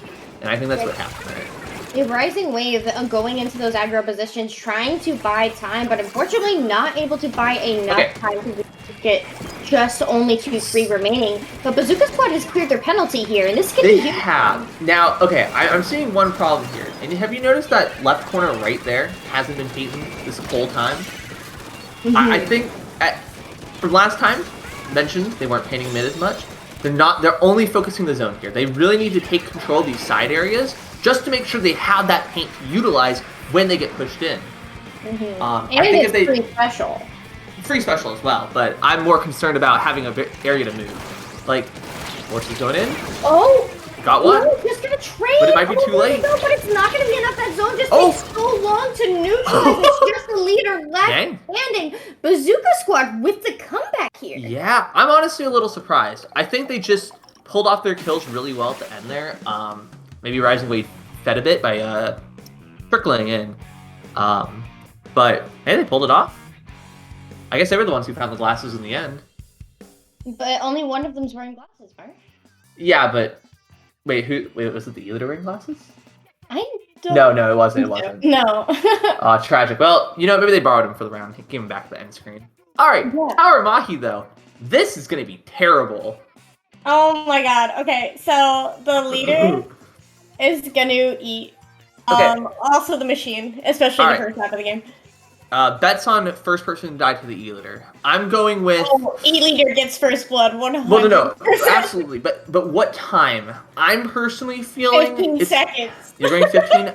I'm going to be generous and give him 20. I'm giving them some faith. So one E-Liter is going to get killed at 20 seconds. That's what I'm feeling. Okay, yeah. Okay, so both teams have a leader here. We're not biased towards either team, but one of those leaders is getting the first blood of the game. Yeah. Within 15 seconds. There is nowhere to hide here. This tower's route is so short and so open. E-Liters are going to have just a fun time here. It is Triggerfish, bro. My favorite. Yeah, this is... So, man, I don't even know what to say for this. This is just going to be... Whoever wins that opening fight is going to be able to take this push so far. I think this map in particular is very, stally in front of that first check. Just because it is defendable from people coming out by of the spawn, leaders. Right, Yeah. they can sit by their rail. They can pick anybody that tries to push up to plat. Especially that machine with the fizzies, clearing that right side. It's just one straight narrow strip. Okay, here we go. Yeah. Oh boy, I can't wait to see everyone die in the first 20 seconds. Wait, splatter scope? What? Okay, maybe they know something I don't. Well, I mean, realistically, between snipe to snipe, you don't really need E-Liter range for it. It's not more a tower. That's true. Maybe they like back for tower, but all right, okay. We're 5 seconds till 15. Let's see, Scout. Oh. All right, 15. No. Okay. Oh. Come on, I need it. 1 second, come on. Yeah, let's go, baby. That's what I'm talking about. Oh, we love to see it. All right, Steph, I'll send you my PayPal in a little bit. Okay. All right. I guess I had too much faith in them. You win. You won right on the money.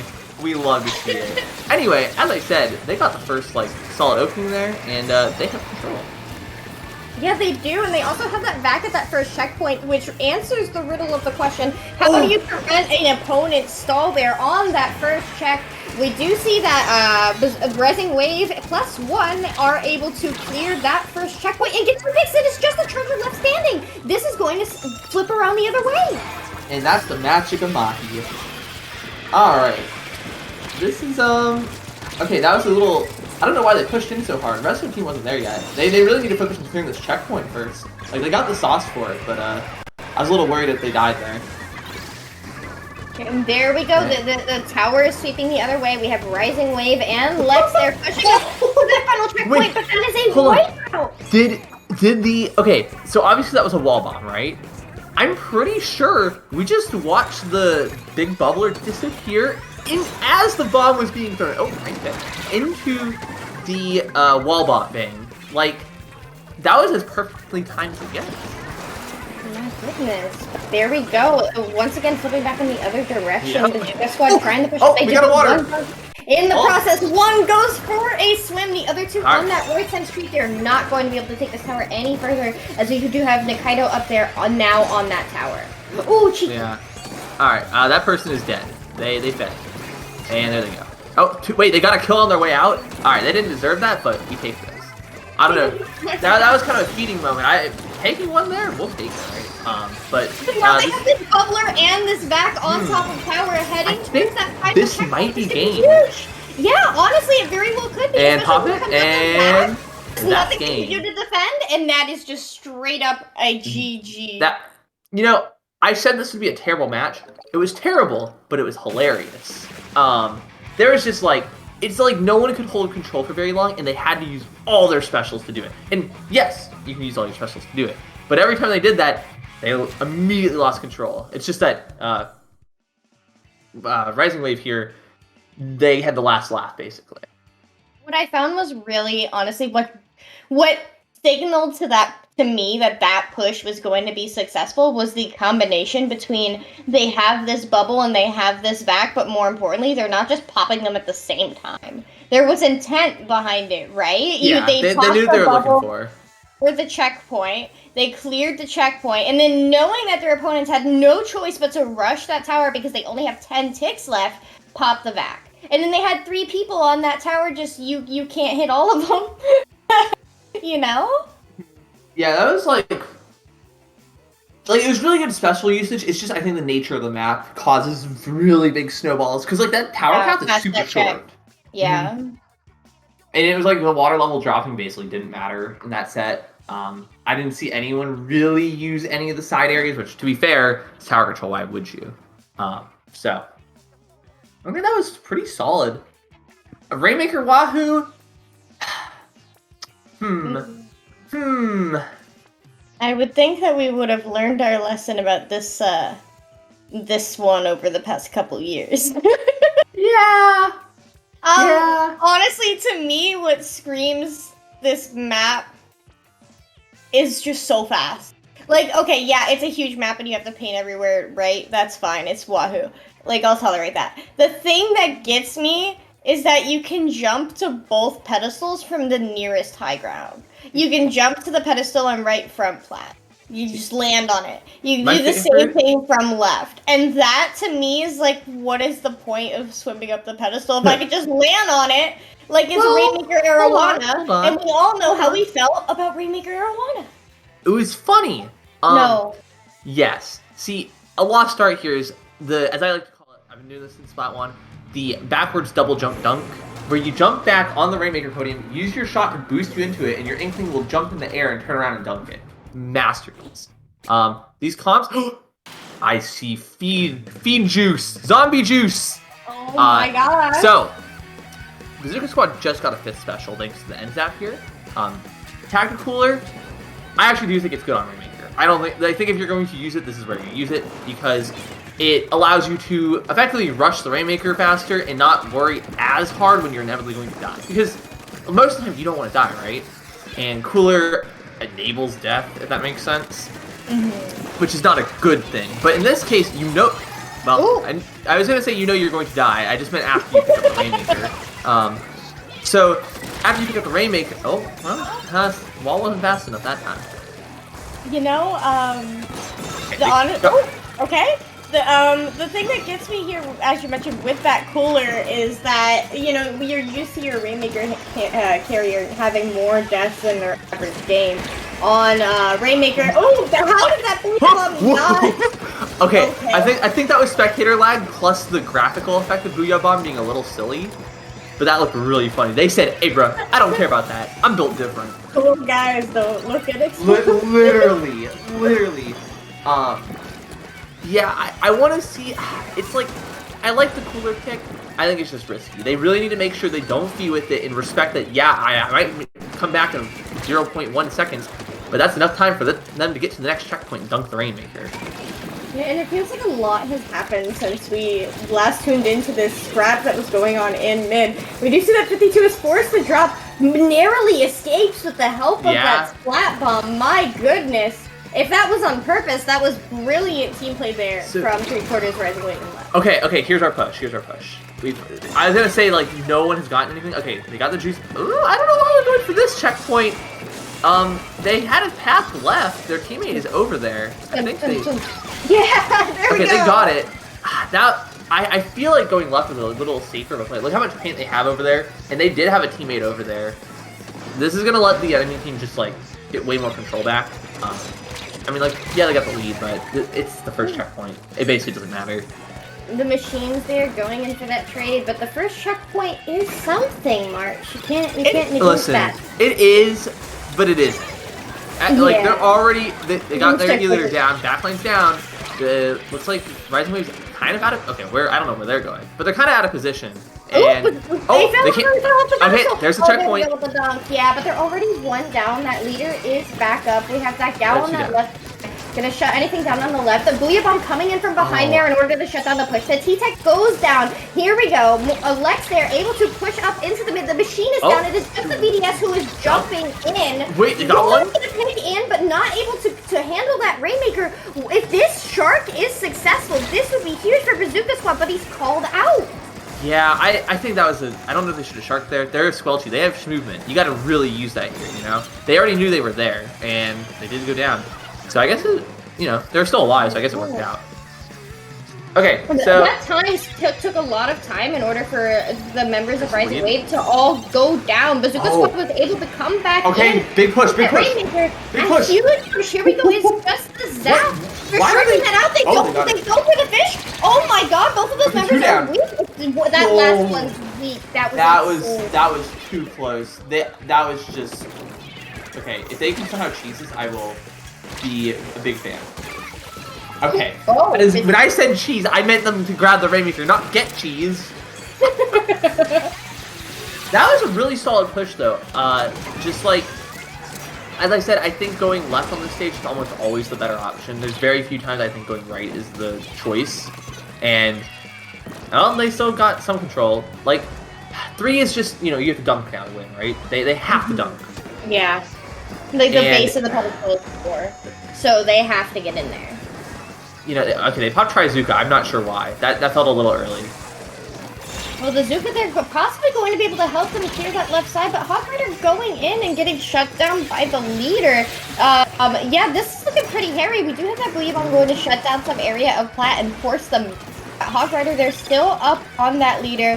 The Wavebreaker coming in and out from Rising Wave. Is that a back? Is that a back? No, there's no back. Yeah, no, there is a back. There is a back on the side of Bazooka Squad. Why did they pop that back so early? I feel like you save that for like the last 10 seconds. So you just run up to the Rainmaker with a teammate, back the Rainmaker so they can't go anywhere. But yeah, you're totally right, because now look at what that's cost them. That was as clutch as it gets. Like, Rising Wave did everything right there. They cleaned them out. They, made sure to not go too early when the specials were popped, respected that and went in at the appropriate time. But in the end, sometimes you just need one hit. Yeah. Rainmaker, once it's in overtime, there's only one shot that matters. Mm-hmm. And they got it. And now we're even in semifinals. This is a this is the first SOS with the new graphics, so I don't know if that matters to either of these teams, but it matters to me, and I'm gonna think that it matters to them. Clam Blitz Museum. Do you like Museum, be honest? Oh, Museum is one of my favorite stages. I hate it in Splatoon 3. That's not true. I don't hate it. I have very fond memories of Splatoon 1 cheesing the Rainmaker on this stage because there used to be a block you could jump on that was like kind of floating in the air, and you could basically. So when you're on a wall in this game, right, the Rainmaker just automatically gives you the points, right? Mm-hmm. In Splatoon 1, it wouldn't update your points until you touch the ground. So you would just jump from wall to wall, and it would still say you're at like 80 points until you touch the ground, and it would instantly update to like 30 points. Which made for some very funny scenarios. And I really like that option to have that like risky route. You want the game to be more cheesy? Absolutely. But only in Rainmaker. I would hate that.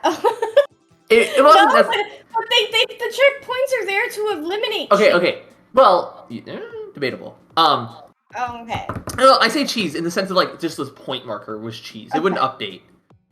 You still like if you died halfway through, you got none of the points, and you could just swim like a normal person. But I like being dumb. So anyway, Clamblets, however, I think this is actually a pretty sick map for it because using the spinner is kind of raw. Like you can do some funny stuff with that. I honestly, I like, now that I'm like actually thinking about Clams Museum, because like TC Museum freaks me out, but Clams Museum, yeah, it's so bad. Clams Museum, I like using the spinner on plat, yeah, for some cheeky clam dunks and trying to get on the top left. Yeah, you know what, you just changed my mind about Clams Museum. It's actually alright. Yeah, it's pretty alright. It's pretty alright. Okay, we see some, okay. This is literally the same comps they had the first time. Literally same comps. Okay, hold on. Alright, missiles in approximately 5, 4, 3, 2, 1. Missiles! Oh, well, I tried. I was a little low. Alright, there we go. I know. I had more faith in them. This is, I'm glad both of them decided to do the exact same thing. They both farmed for missiles and launched them at relatively the same time. Yeah, it is the mutual agreement of we are going to farm for missiles. This is match point though, March. So yeah, we gotta be paying attention. I don't know why we're farming for missiles. Like those missiles didn't do anything. Neither of them got anything off of that, and it's funny though. It's funny. No control here. I mean, Rising Wave has control, but like not really that much control. Yeah, now that Flings has gone down on that right side, but Morsa's there, so yeah, they do still have control of that left side where Bazooka Squad need to push in from. But the Bazooka Squad coming out from the Bazooka Squad, this is incredibly dicey. I'm surprised nobody went down from all that champ. Yeah, I'm kind of surprised too. I mean, they were getting their control here. Okay, I was gonna say that person should be dead. Now they can move on, right? Yankee has their specials. They have plenty of clams to work with here. Ooh, that was... They did not deserve to push that. That was an insane push. Oh, here we go. That's 3 down on the side of Bazooka Squad. Rising Wave, they're being able to continue their dunks here. Keep in mind that they won game 1. They won that initial clams game. This Wavebreaker is going to do something in terms of forcing them physically off of their plat. But there's still that right side cheese that they gotta be watching. There we go. Exactly that. We do see the shot coming around, getting a couple more points. That's 1 pick on mid. Where's the last guy? 3 clams. He's back on plat with 3 clams. Is he gonna be able to stall it? 2. 9 remaining in the opening gambit of this game. That is huge for Rising Wave here at match point. Yeah, I really need to see Bazooka Squad. The first game, they never had control. They could never get control in the mid. I think this map's a little more favorable for them. I think having the very narrow... Why are we all jumping out? Because they're dying, that's why. They're doing it. They're dying, that's what they're doing. Yeah, well, here we go. Yeah, Bazooka Squad has control of plat here. This is huge for them. Yeah. Here comes that first dunk, but it misses. So, that is the exact... Ooh, okay. Wow. Skill issue. Oh, 2. Can we make it 3? Can it be a triple? Oh my god, the shot's going around trying to peek that left side. There's still those one player by the clam. The teammate gets it. But are they going to get the triple with the Zook? Come on, this is one. High shot? Look at the high shot. No. I love those. It's okay. Oh, alt push. They're going up high. Can they do something up there? We shall see. This is quite a scrap. This is like a scrap that is less than a minute on that plat, and Bazooka Squad hasn't gotten out of there until just now, but they're still high grinder up behind that basket. They just could not get in there. I felt like they were doing this is the counter push. They really man, that was rough. basically did the same thing that Rising Wave did to them. It's just that their initial throw, right? They went up on left, right, to do their initial throw. Yeah. They died. When Rising Wave did it, they somehow lived. And I think that was literally, that one score was all the difference. Misses the cheese. Yeah. I think that one play was all the difference. Like, at this point, it doesn't matter what happens here. Bazooka Squad is not going to get mid. I think Rising Wave just plays solid defense for the rest of the game. You just jump out. They know they don't have the score to win. Oh, but they were actually jumping into a teammate. That's an interesting play Baited. with a minute left in the game, honestly. Oh. Because now they've given Bazooka Squad a pity clam, and that might either encourage them to feed or end up getting them a push. Yeah, I mean, even if they can get a push here, like, to 9, that's hard. Like, with 4 power clams, they're only going to get down to 20. True, And yeah. I think you just stall out, you farm missiles to keep them from, like, fully setting up, and just sit there and wait with a Booyah Bomb. And just kind of chill. Like, what are they going to do about it? Oh, but the Flinks is trying to clear that ramp there. The shot going to have to try and back up here, but the machine is pushing in.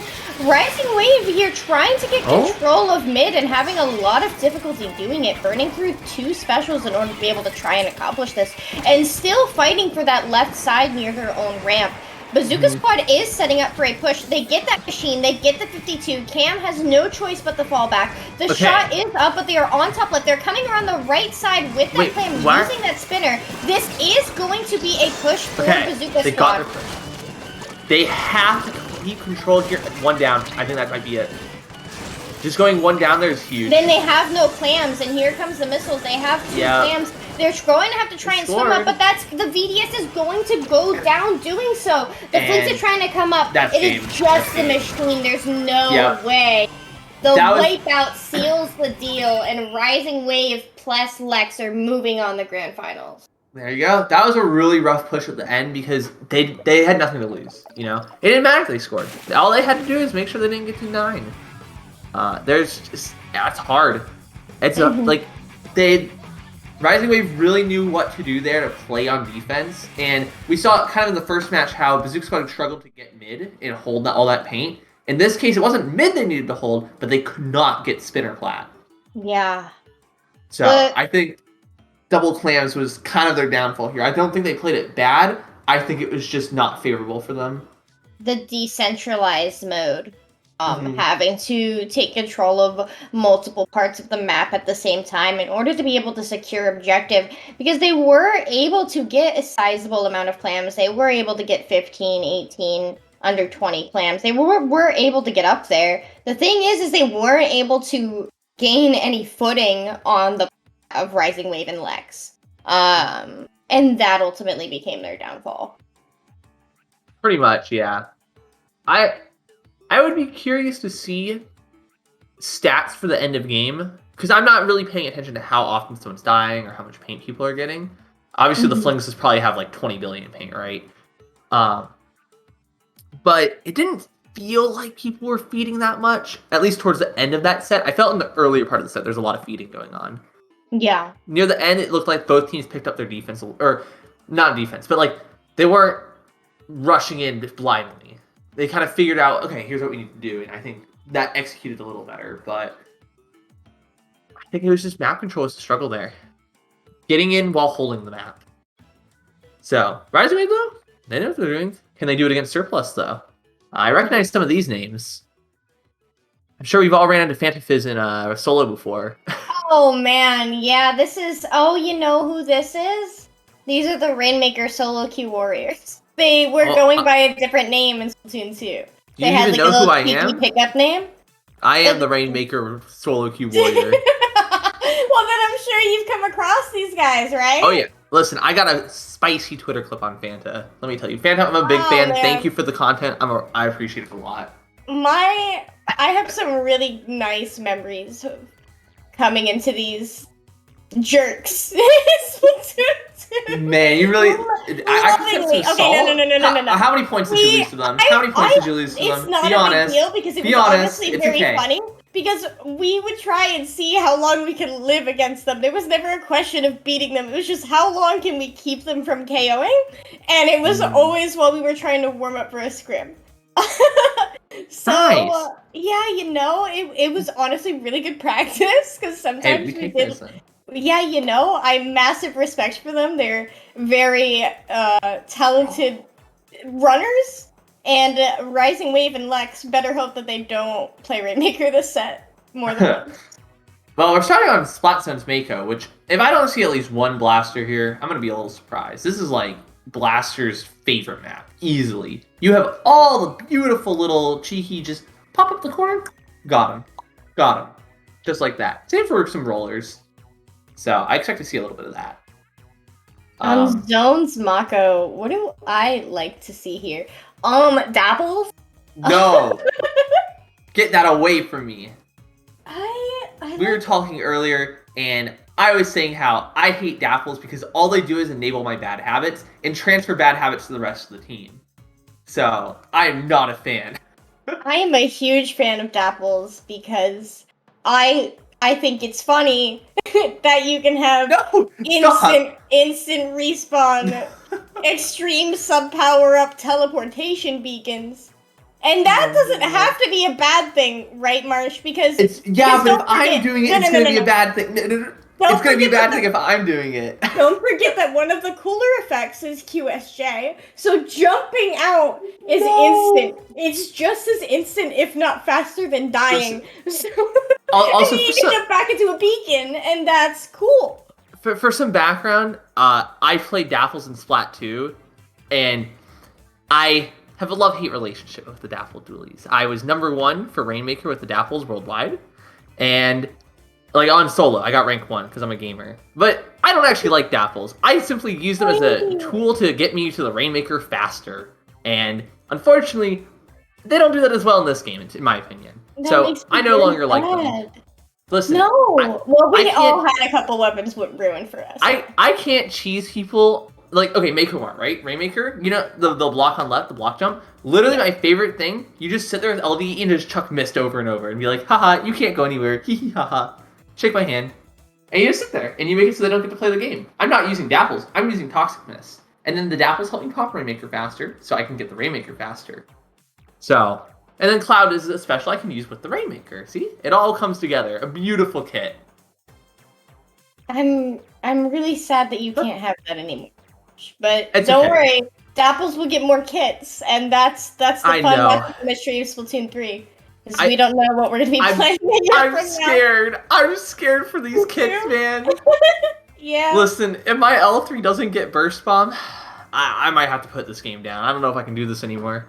Yeah, I'm not even gonna bring up the B word, because we all know how we feel about my weapon. A moment of silence, everyone. Yeah, rest in peace, blah blah. Yeah, I feel like part of it's fun, right? Because now you're forced to try new stuff and experience new weapons. As much as I love all my weapons that I've played over the years, sometimes you gotta mix it up. Like, I never played that much Splash, but you know what? It's honestly pretty fun. I'm a fan. Honestly, I don't play it, but Stamper is so cool. That weapon is so cool. Yeah, honestly, I was fighting a pretty good Stamper today, and I was just like, dang, like, how can you get away with this? It's just how is this allowed? And honestly, it's a very in a non tilt calm level-headed manner. Like, it's funny how quirky it is, and also what I really like about it is these new weapons, Bow and Splatonis, is how high the skill curve is. No, I hate bows. Bows are like Charger, therefore I hate them. I'm the biggest backline hater in the game. As someone who instantly dies to any Charger in a 20-mile radius, I hate all backlines. But I'm sure Nikaido on the side of 3/4 Rising Wave is really hurt by that statement. Well, I would be very hurt as well when I instantly die to them when I go to mid. So, you know. But, you know what? Skishu. Yeah, I'm curious to see what. That sounds chronic. You should see a doctor about that. I've been feeding Chargers since Splat 1, so 2015 baby, feeding comp Chargers, and nothing has changed. That's good. I'm happy for you. I'm not. I will be happy to see this game start soon. I'm not sure what's going on, but We are just waiting for people to get in a room, homie. It's probably because they're shopping a bit in Mako Mart right now, taking them a little bit. I understand. There's a lot to look through. You know, they really want to make sure they get their sugary cereal. No. The textures have changed. Like breakfast, looks like melons now. It makes me upset. Wait, wasn't and the area that before? used to have so the alleys on the left and right side that used to have breakfast cereal are now melons. And then the area that used to be melons in that glass area is now just like lumber. I'm really. Why are we selling lumber in Mako Mart? What happened? Right? I don't know. Do they need firewood? I don't know. All right, but Skep, what's your favorite sugary breakfast cereal? Oh, I don't consume sugary. No, I understand. But what's your favorite still? Like. Oh, okay. If I had to pick one, probably Apple Jacks. All right. My favorite is All right, here we go.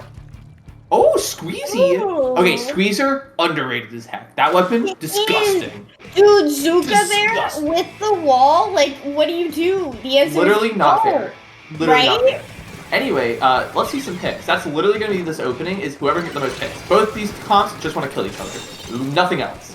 And, Rising Wave, looks like they got the picks. Wait, no, that's Surplus, right?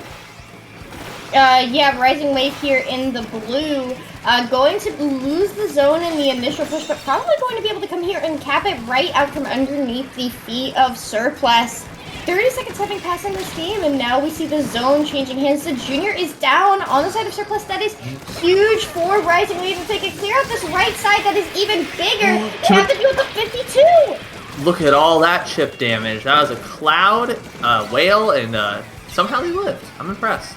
But unfortunately, they didn't keep the zone. That was a certified sloshing machine moment right there. I don't know if you saw that one. I am afraid that I missed whatever thing made me laugh so much. It's just Nautilus coming in and getting the pick on Morsa. Now knowing that the other two remaining members of Rising Wave are backed up into Freezer, and on top of that site, we almost have another Storm here. Man, Nautilus sure can be played different than it was in Splatoon 2. I think, okay, well, this is gonna be a zone trade. They put both on left, which is like fine enough. It's just there wasn't much paint going on there. It's interesting because I feel like Rising Wave's comp is okay. Flings of paint are crazy, right? But it's not. It doesn't strike me as a painting weapon, if that makes sense. Yeah. It paints, but it's not a painter. Yeah. So I'm curious to see what happens when they get locked out. Well, I guess you don't have to get locked out if you can keep killing them. So fair enough. Surplus going 2 down, but still able to keep that zone. Maybe make that 3 down. It is just the Junior.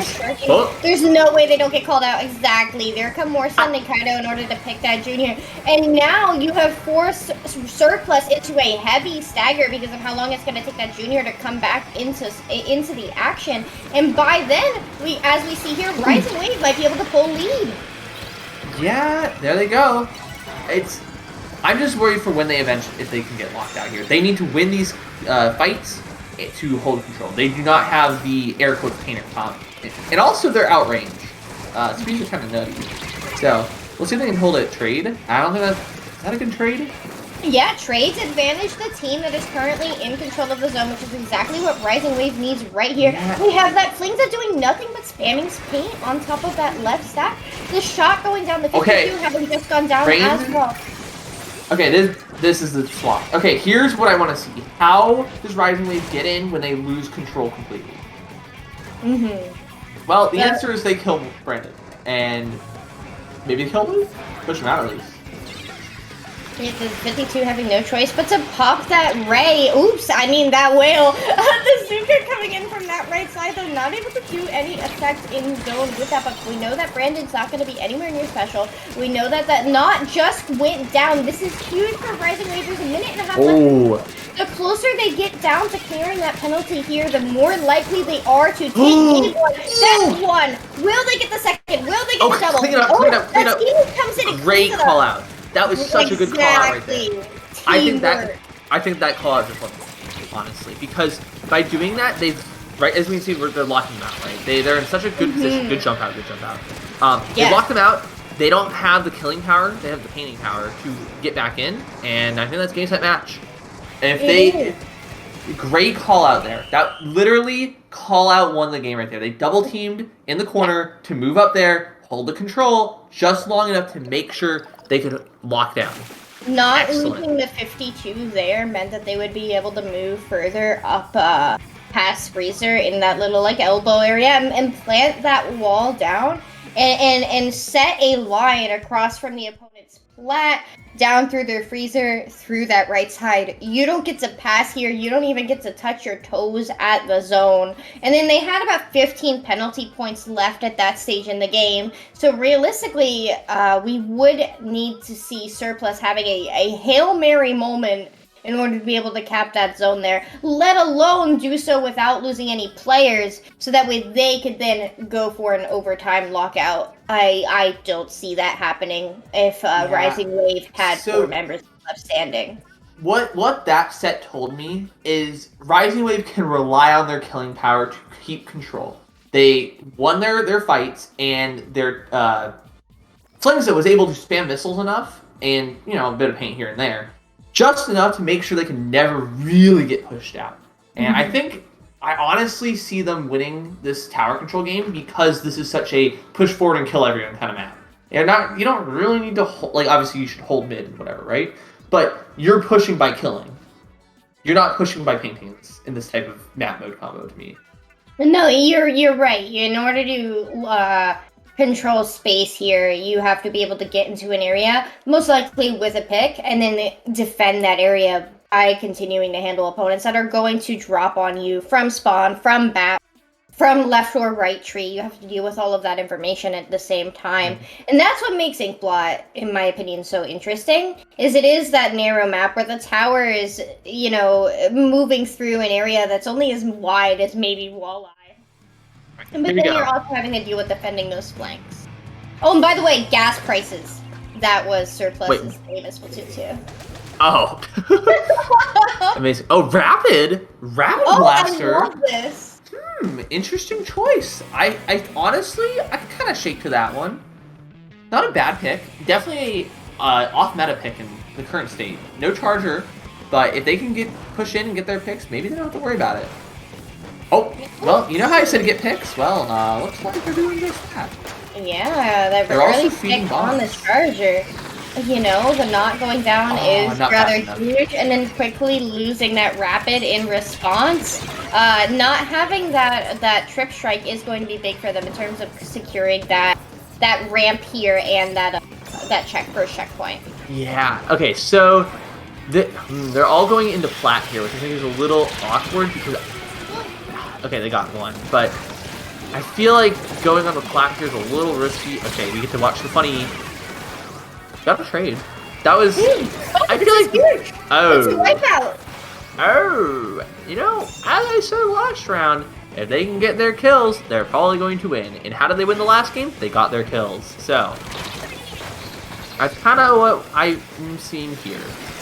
Yeah, we just see that Surplus is trying to get back control of their map, but they're having to deal with the charger from behind it. They do go 2 down right away, but it's just 52 who's going to have no choice but to get out of there. No, he's choosing to go forward towards spawn and possibly flank here. What? This is huge. Lex is behind them, going to drop in from that right side, but no, the flank is fizzled out. I'm not sure. Nothing. I mean, honestly, I think that was the right call moving back to mid. I don't think you were going to be able to get much off of a flank there. You just get called out if someone even looks at the map, right? I think there was opportunity there. Maybe. I think they need to move a little faster. But it just weren't fast enough. But then again, we don't know. We're not in the stress of this situation, but we do see that Morse is about to have that Bazooka ready to go. They have the bubbler and they have the VAC. This is another push here from Rising Wave, once again denying Surplus. Ooh, a DC. Oh, well, it's below the point margin. I don't know why they're jumping out. They need to fight, fellas? This game counts, homie. It's also way below the time count, You scored to 19. You gotta play this out. I don't think they realize the rules. I'm gonna be real with you. I think, unfortunately, this is gonna have to be a game loss. Unless they, I don't know. Gentleman's agreement. Yeah, I don't know if we do gentleman's round in these parts. So I think fellas, always read the rules before you play your tournament. Yeah, homies, those DC rules are really important, and in SOS, I believe it's below 30 or under 3 minutes. When I ran tournaments, we didn't have DC rules. Yeah, right, Grandpa. Hey, bro, I'm not joking. When I ran good older tournaments, we just said, if you DC it, too bad. That's not my problem. And unfortunately, it looks like it's going to be a Rising Wave's problem because that's an L. I am curious to see what the TOs are gonna say about that. Yeah, what's their call here? What's their call? I'm not a TO tonight. Yeah, but you can lurk, right? Are you lurking? I am going to lurk. All right, fill me in, Chief. All right.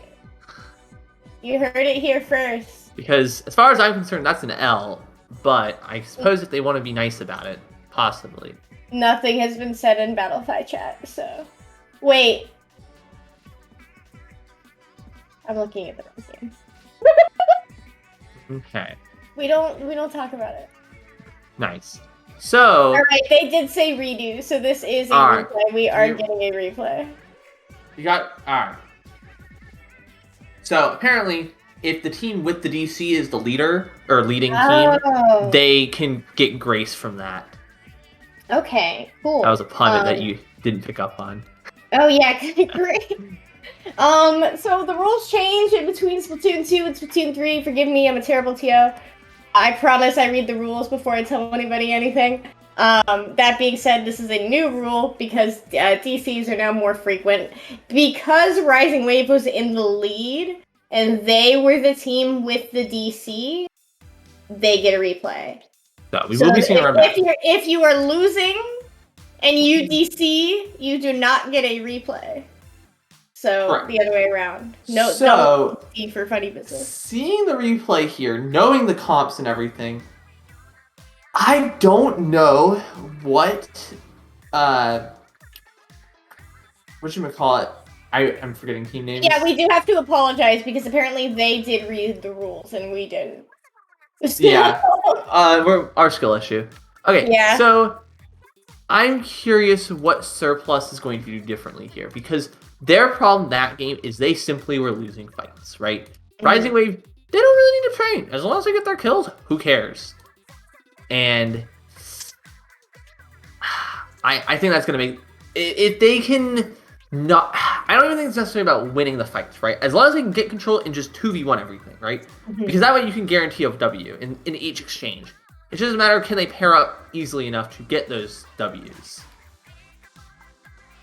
My understanding of how Surplus functions as a unit, at least what were the rumors back in the day of Splatoon 2, if you're old like me, Are we really saying Splatoon 2 is old? Is this the timeline we're in? Let me have this. Dude, no. Is that Surplus, who went under the name Gas Prices, did not use comms. They Wait, really? They played off of what they knew. Actually, with their this ways and booyahs and just mechanics. Actually, you know what? Not as surprising. I've known teams that have done that exact thing. All right, here we go again. Let's see if they can do it a little differently. Yeah, so whether or not we see Surplus's raw skill in terms of what they are going to accomplish with their hands, or whether or not we see Rising Wave's experienced teamwork and communication as a veteran Splatoon 2 team, who's going to win this set? Yeah, so Charger's already been pushed back. That's already big. I want to know where Surplus is pushing right now, because this is looking a lot different. It is. Last time the Charger was the first to go around, very quickly followed out by the Blaster, but Rising Wave here finding themselves very early on their back foot, but a cheeky pick there from Nikaido in order to get Luke there. One member on the tower, that first checkpoint having fallen, but this second checkpoint is really where the game is off. Let's talk about this vacuum here. There is no one super nearby, and that vacuum effectively did nothing except make it so that Surplus knew they didn't have to worry about a Charger. A big thing for Charger is when you pop that back, if you are not actively using it with someone else, to me, that's a call out to the other team saying, hey, you don't have to worry about getting sniped for a little bit, and your fourth player is technically out of commission. So you can go rush in like a maniac, as long as you avoid this, big area. I say big area. Giant toxic mist, effectively. And you can see how quickly Surplus was able to get control of Plat and is now at that third and final checkpoint. This is a very different game from that first game. It is just a shot left standing. We do see that Nautilus is not going to go down to the bottom of the tower. It's just the Charger, and that is a very different game. Whoo! That is literally. Let's look at that map. Yeah. Can you tell me what's wrong with that map? Guess who won? That's my favorite. This is my favorite game. Guess who won the map coverage? That was just. That's crazy. That's a very different game. I don't even know. Was throwing hands. I don't even know exactly where to say what. Like, okay, the previous game, they kind of went down at the start and couldn't get back in, and they never got control, right? Mm-hmm. In this case, they didn't lose. As I said, they didn't lose their fights at the start. They didn't lose their fights. And because they didn't lose their fights, they were able to hold their area and get in. And if Rising Wave can't win their fights, they can't paint and they crumble.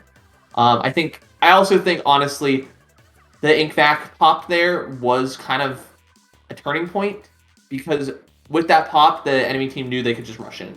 Yeah. And they didn't have to worry about it. You were right about that. And then the Charger was forced to jump out, and now you're all out of position, and what are you going to do?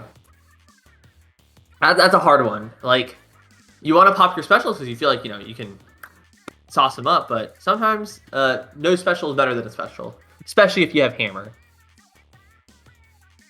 Don't you insult him. You know what? Yeah. I was a mini player in Splat 1 and 2.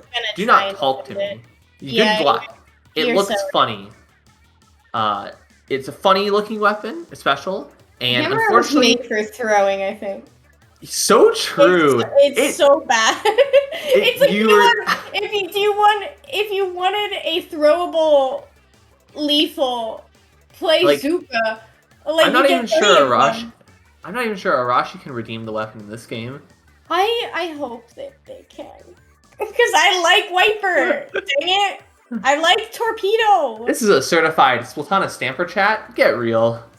Oh no. Can I get my Stamper fans in the chat real quick? Can I also get I believe we're on Rainmaker? Yeah. No, yeah. Ooh. This map on Rainmaker?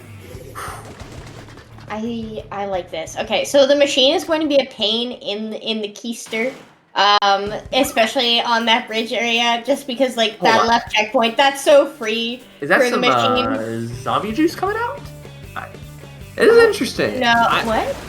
The zap. I'm so sorry. I was thinking armor. It never leaves. Now I do like their throw there, like throwing the cooler into mid, because that's a nice central area.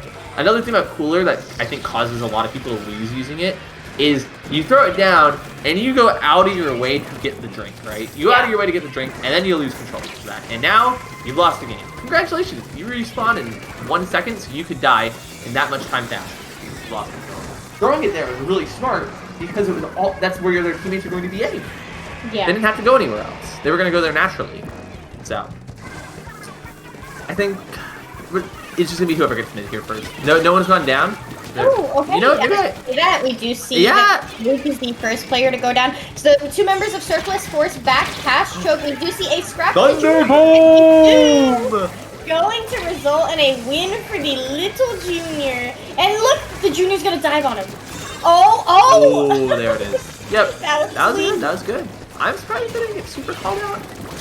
That was pretty good. To be real, are you calling out the junior? You know, what? Oh, wait, that bomb did not kill. Okay. Oh, but the Why is it still going? I know, I'm so confused. Okay, so Surplus getting map control here in mid. This is important. I think if they can lock down mid. The thing is, though, I think this is a really beneficial mode for Rising Wave, because the thing about Rainmaker is locking down. Well, they have cooler, but locking down mid here isn't as important, because you're generally all going to go down when you do make a big push, right? Or at least 2 or 3.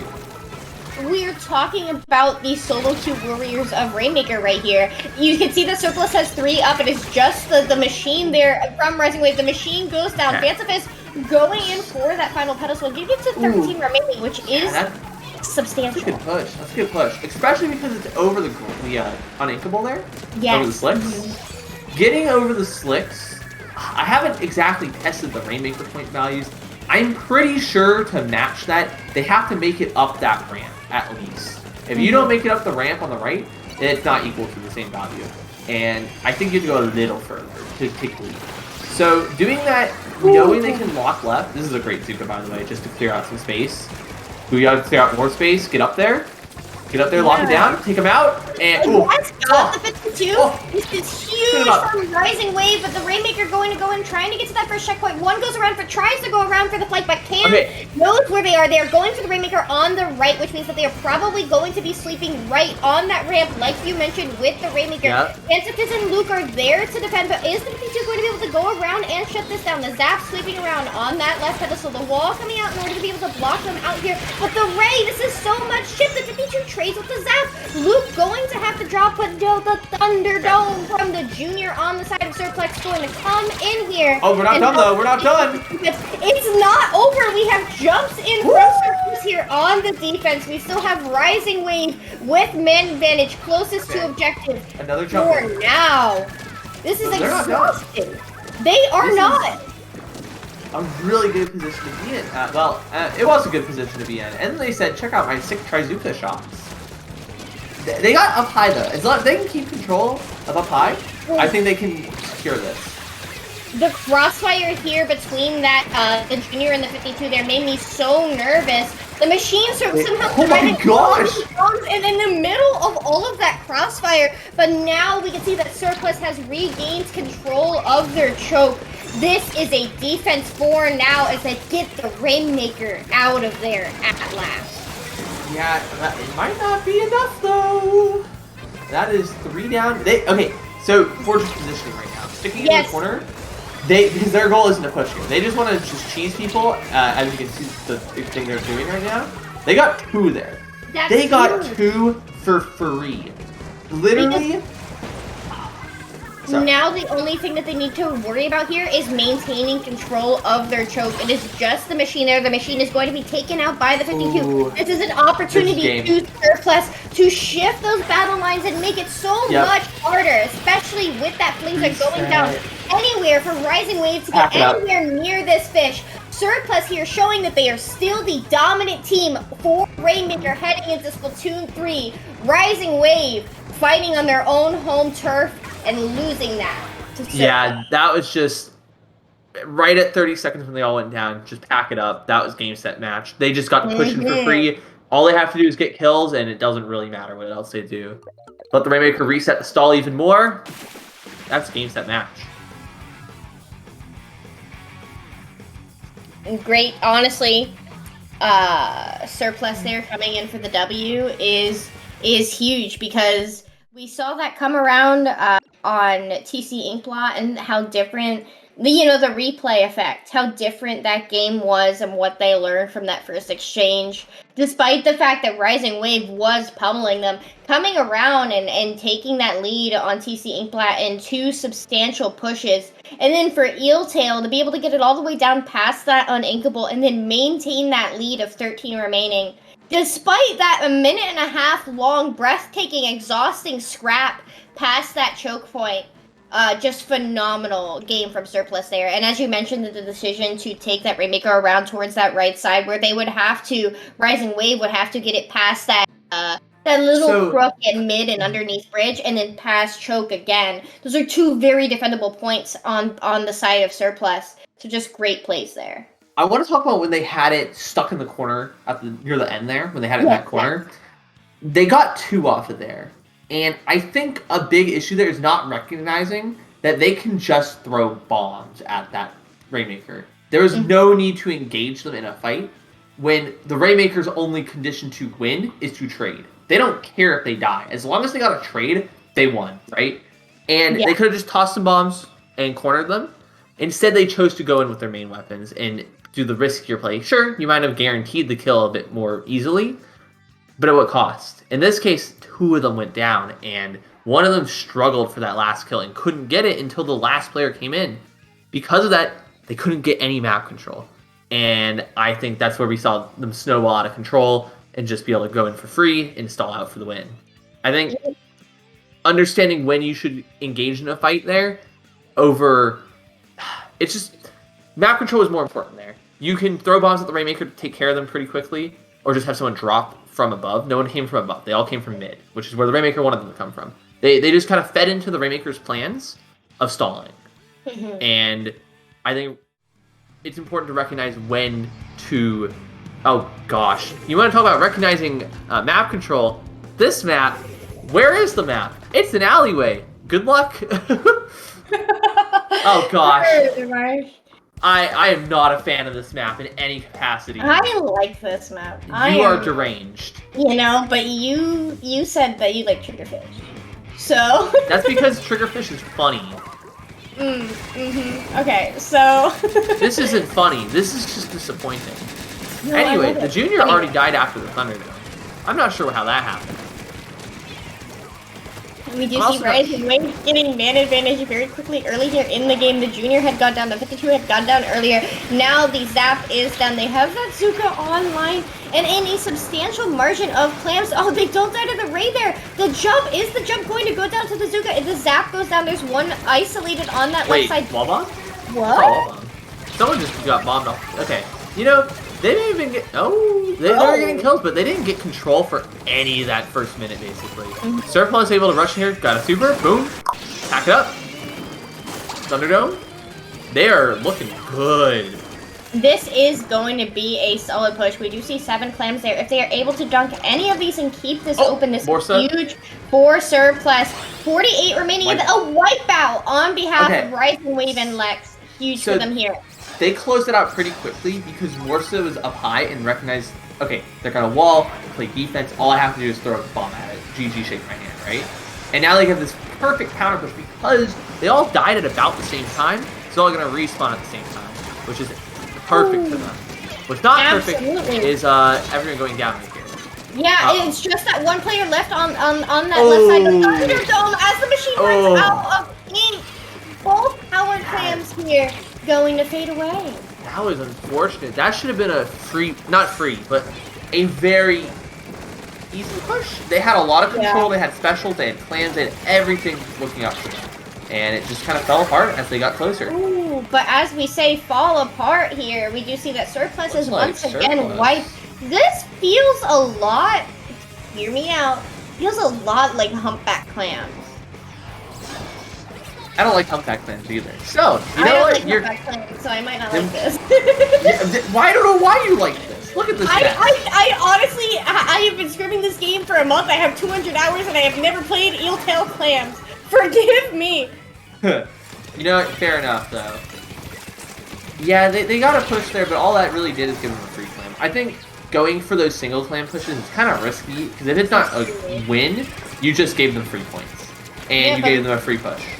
Look at this power cam on that left side. There are 2 members of Surplus diverting over there in order to be able to defend from that clam. There's also a clam on the right. As this killer whale comes out, that is 1 member on of Surplus. They have 2 power clams if they need to get these going, but there's a Thunderdome underneath the basket. The Booyah going to clear Lex's way in here. Here goes that first clam. Here goes the second clam. That is lead on behalf of Rise and Wave. They need defense, but look how quickly we are going to see Surplus get from end to end of the map. This feels like Humpback. Yeah, they just booked it. They lost 1 though. They really needed to lock this. Like, going for mid, I think was right. There's no clan spawns. So if you clear all that space from point A to point B, and it's exactly like Humpback where you get there and then there are no clams, so you just have to cope. Football is seen. They really only need 2 power clams to take this lead back, though. And well, this is just all over the place. I think the struggle right now is neither team is like the only time they're getting mid here. They're not winning neutral. They're just everyone died because they pushed, and that's why they're getting mid. So because of that, that's why I feel like we're seeing a lot of a mess here of fights where everyone's dying left and right, and there's no like someone's just sharking over here. I don't know, Marcia, why are you sharking over here? Go help them. Because the Zap is right here, and then they're gonna or the Junior there, and then They they're didn't gonna deserve pick the that. Junior, and now there's no Thunderdome. What are you talking about? They deserve that. No. Of course they did. No, they did not What's deserve that. They were sharking there for at least 5 seconds. They could have been painting or doing something else. And Oh, what do you mean? But they get this down to 9 remaining. This is huge for Rising Wave because now Surplus is going to be able to take that pity climb all the way up into basket. But look, 6 remaining, and then I know, and I'm mad. Situation where the clan is going to be able to get into basket, but they have that clan already, so they're able to dunk it. They're able to pop the Thunderdome. The machine is going to get the pick on the 52 and the Junior, so this might just fizzle out for Surplus. But that was nearly something. that was nearly something. I don't know if it should have been something, but it was something. For better or for worse there. Yeah, the shark paid off. I don't think it should have paid off. Listen, I'm a professional painter, not a sharker, okay? Yeah, yeah, alright. If they had any information tools there, that would have just been, you know, boom, free push. Oh, 100%. If there was a beacon there in the corner or something, just clear the map. Oh, but here we go. Surplus going in for the dunk. They're going to get the dunk, but it's just the Junior. The Junior may have 6 clamps here, but very quickly they are going to be shut down. The 52's dropping in with a wall, trying to get one of those jumps, trying to get a clam in, but nay. Say Rising Wave and Lex. Okay.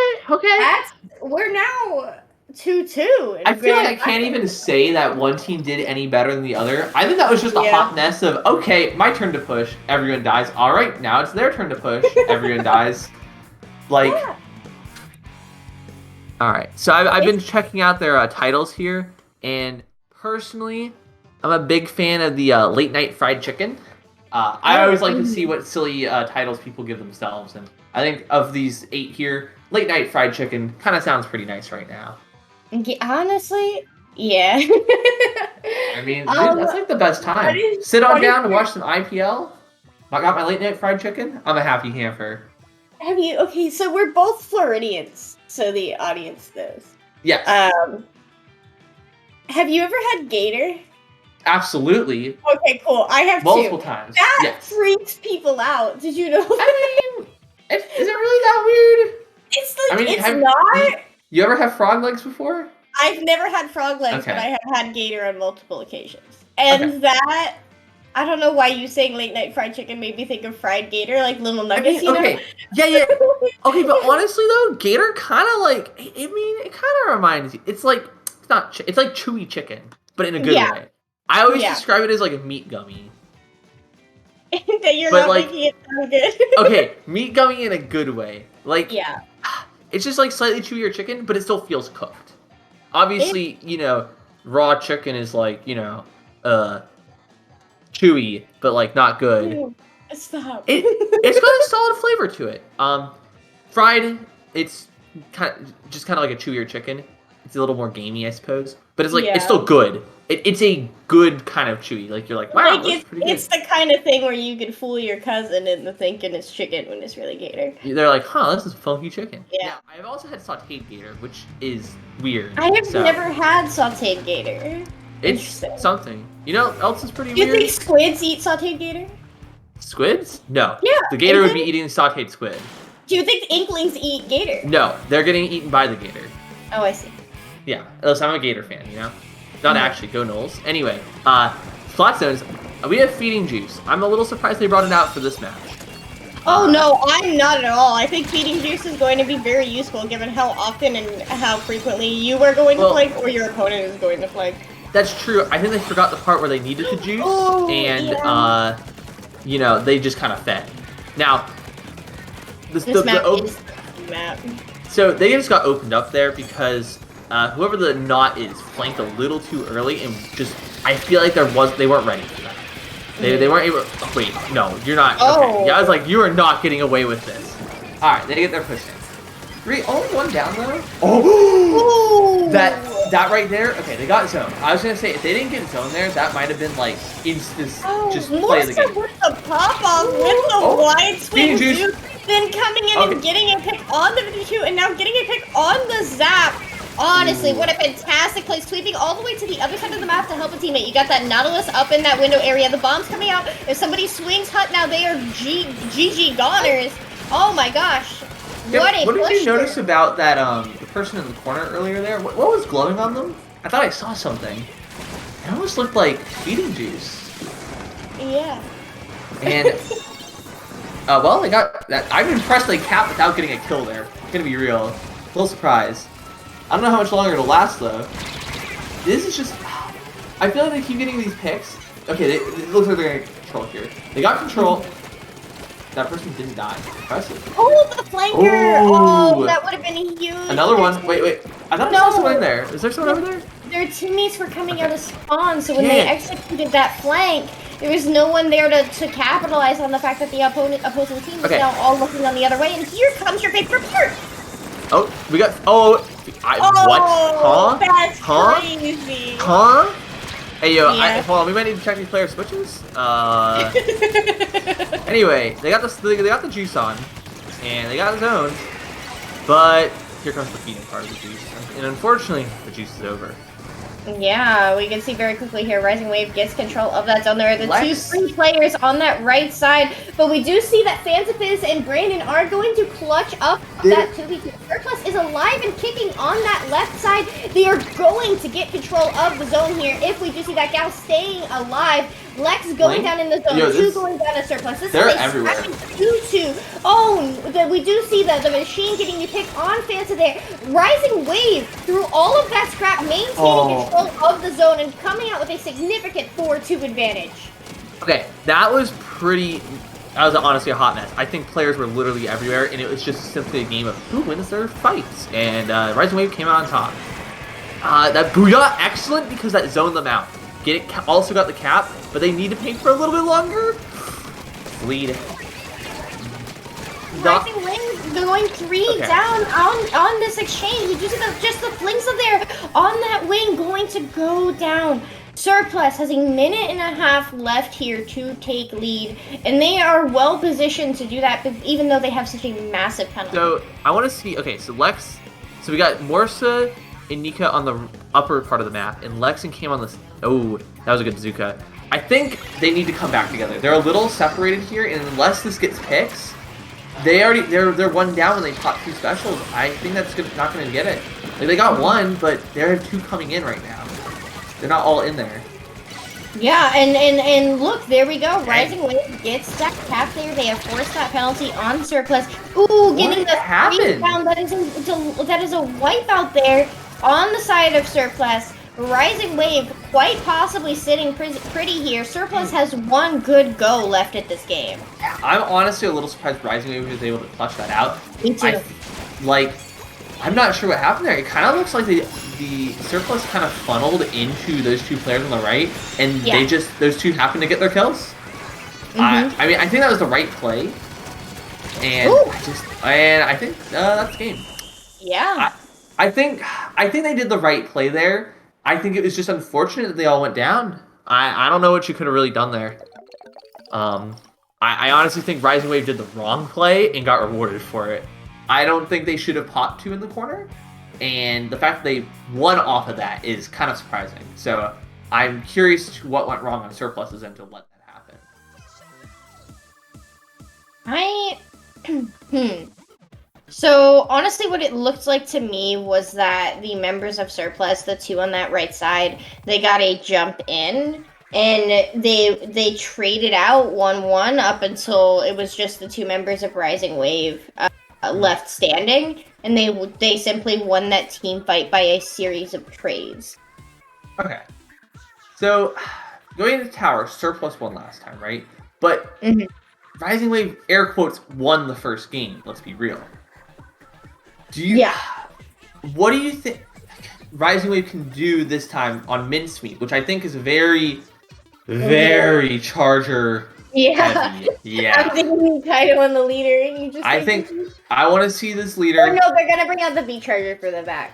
Guaranteed. Honestly, though, think about it as they're passing from snipe to from first point through snipe. It's just I feel like having an E leader is honestly more impactful because that extra range lets you just cover everything. If you post up your charger well, they have full call outs on all of mid. No one can approach it because the map's very narrow. And how are you supposed to get to that leader without your Zuka? You need your Zuka to get in there. You are not getting in without it. So I think that they're gonna go V-Charger here because that's what we've been seeing so far more on Yeah. Okay, there's the Rapid again. There's, And... just like the Ink Blot. Wait, No, what? oh. Huh? Not what I was expecting. I am a little shocked. I think that I'm not a fan of this pick. I'm gonna be real with you. Not a fan of this. I'm curious as well. I think that the machine can be very good, like we see on that car. Between all those little drops, that can really benefit it from the altitude changes. But this Zuka here could be very useful in terms of breaking back in. But this is a scrappy opening, and while it did look like Rising Wave won that first team fight, Surplus coming right back on in and now going to be able to clear that first checkpoint. That just felt very clumsy, honestly. Yeah, I really don't like the lack of charger here when they have one. Yeah. Like, they're getting stuck in now. They got 2 down, but they cleared that checkpoint, and I think... Oh. That was a really clutch pick, because it's like... Alright. Oh my... Okay. Brandon should have jumped out there. By all means, they should have jumped out and recommuted their team, but they were able to get 2 by themselves. Because they got 2, they don't lose control now. Even though it look, they're pushing in here, which is great and all, but they kind of... Oh my god! No, this is no, crazy. you don't get that. No. Oh, Okay. yeah, man, that would be insane. That would have been a little nuts. Look at Surplus, they're all now shifting towards that left side, and that's where they need to be. Wonly Kaido was taking those 2 on right. Tower isn't going towards right in the opening, it's going left. And here, that Booyah Bomb is going to be useful in terms of clearing that out, so that way they can start moving this tower forward. That is a lead, but they lose their missiles in the process. The whale coming out from Lex, but this has just been a scrap of a first checkpoint here, honestly. I think whoever, the Rapid, I think they missed their tri-strike. They threw it all behind the tower where no one was. I almost want to say they were trying to hit tower so that, force them off so it stalls the check a little longer. So I'm not really sure what happened there. Maybe they were trying to set it up so they... people who were backing. Maybe, I feel like, because that tells me they wanted to push them forward, if that was intentional. Push them forward into the rest of the team so that you can clean them up, but they weren't in a winning position. So you were just kind of pushing them into your own death. And as you mentioned here, we can see Rising Wave is maintaining its kind of clutching up. Look at how that machine is just a goblin on the right side of this map. They are going to force one of those players to drop in mid. Yeah, you know that you have that 52 up and elbow. They are at the second checkpoint. This checkpoint is huge in terms of who's going to be the winner of this game. But Rising Wave going 2 down, not going to be able to... Beautiful shot from Morsa. We'd love to see it. And more importantly, they know that Nautilus is on the left side. This is free permission to start bringing that tower back around exactly where it was before. Yep. I was criticizing the lack of charger here, but you know what? Maybe the machine is all they need. And they're getting it where it was, and now that tower's going right back on the mid. We just see the shot here. There's no shot. Coming around, getting forward, going for the 2! Can we see 3? Get the triple. And then triple, can we get a quad? Get the quad. That's a wipeout. That's a wipeout. Well, that was crazy. I think that was a really good shark from Morsa right there. I agree. Because they I'm pretty sure they were on far right when they went over there, right? No one saw them go over there. And they had no reason to suspect it. And they had someone else distracting, which let them bait. And Morsa comes in, boom, gone. Obliterated. As we see again. And they're wiped again. Yeah, they just can't get in right now. This isn't looking good. They only got a minute left. This is set point, too. Yeah, and we do see that Blaster up on snipe. That is going to be rather difficult for Lex to deal with, but Lex opts to rush in from that tower and rush those members up on snipe. We see Morsa almost has a Zuka. That is not something that you want. There comes that Zuka up on that right side. It is just that P2 going to be shut down. Rising Wave having a 3v1, a 3v none advantage here as that second checkpoint does fall. Extending this lead in the final moments of the game. What are they going to do? I don't know if they're going to be able to do anything. I think Rising Wave knows their position, knows exactly what to do, and they're going to lock it down here. It doesn't really matter what Surplus does. Like, yeah, they got this Wipeout, right? They got it at 17. Rising Wave, they've shown they know their game plan here. All they have to do is just set up shop with a Booyah Bomb, Hey, maybe a Trizuka. Stun someone in. Game. So this is gonna be a rough. We are going to see an overtime game here, but Surplus going to start burning through those specials almost immediately before that overtime buzzer even begins. They are going to get 2 hits on the members of Rising Wave. That tower is going to go around the right side, but they don't have any specials. Here comes the and Morsa Compton taking the tower from right underneath their feet. Good old-fashioned GG. Yeah, as I said, Rising Wave knew their game plan, execution, perfect there. I don't think there was much Surplus could do to stop that. I think Rising Wave just knew exactly what to do, pulled it off correctly, and got the W. Good work to them. SOS 85, right? This is the first SOS with our lovely new graphics. So, you know, I'm not gonna say it's an infamous number like some of the ones that we've had in the past, like 77 and whatnot, you know. But this is one for the Twitter bios. That was. I would think. I think that was a pretty solid total set. I think Rising Wave just kind of figured out what to do closer to the end there. Especially on Hagglefish and Mincemeat, I think they really figured out how do we beat this team, what should we do, and executed it really well. I think Undertow is a hot mess for everyone because Undertow is cringe. No, wrong. And I think the earlier sets was a lot of figuring out what do we do against this team. I think on these long sets, especially for these best of sevens, figuring out how you can really combat the other team in the early set games is really important to closing it out at the end. And as we saw, Rising Wave may have taken the first game, but then went 2 down to Surplus, but they got the download. And they figured it out. And they put it all together and brought it home. They swam. They did not sink. They swam. True. They did swim. Wow. This has been lovely, Marsh. This is pretty spicy. Yeah, I love commentating with you tonight, and you know, as a fellow Floridian, it's something a little bit extra special. Yeah, the level of craziness you just don't get elsewhere. Yeah, you get 2 Florida squid here at SOS. Marsh, where can the good people find you other than the swamp? Listen, the swamp is my home, but I'm on Twitter, Marsh0228. I stream once every blue moon, so don't bother with that. Oh, man. And Scott, where are you at? Oh, okay. You can find me on Twitter, Twitch, and TikTok. Oh, no. As Aliens as seen on screen. Yeah, that's a new one. All right. Yeah. Well, thanks, y'all, for joining us. We'll see y'all next week, or whenever the next event is. Congrats to 3/4 Rising Wave and Lex for first place. Good job. Excellent work tonight. Fellas, I hope you have a good evening, and stay fresh. Stay fresh.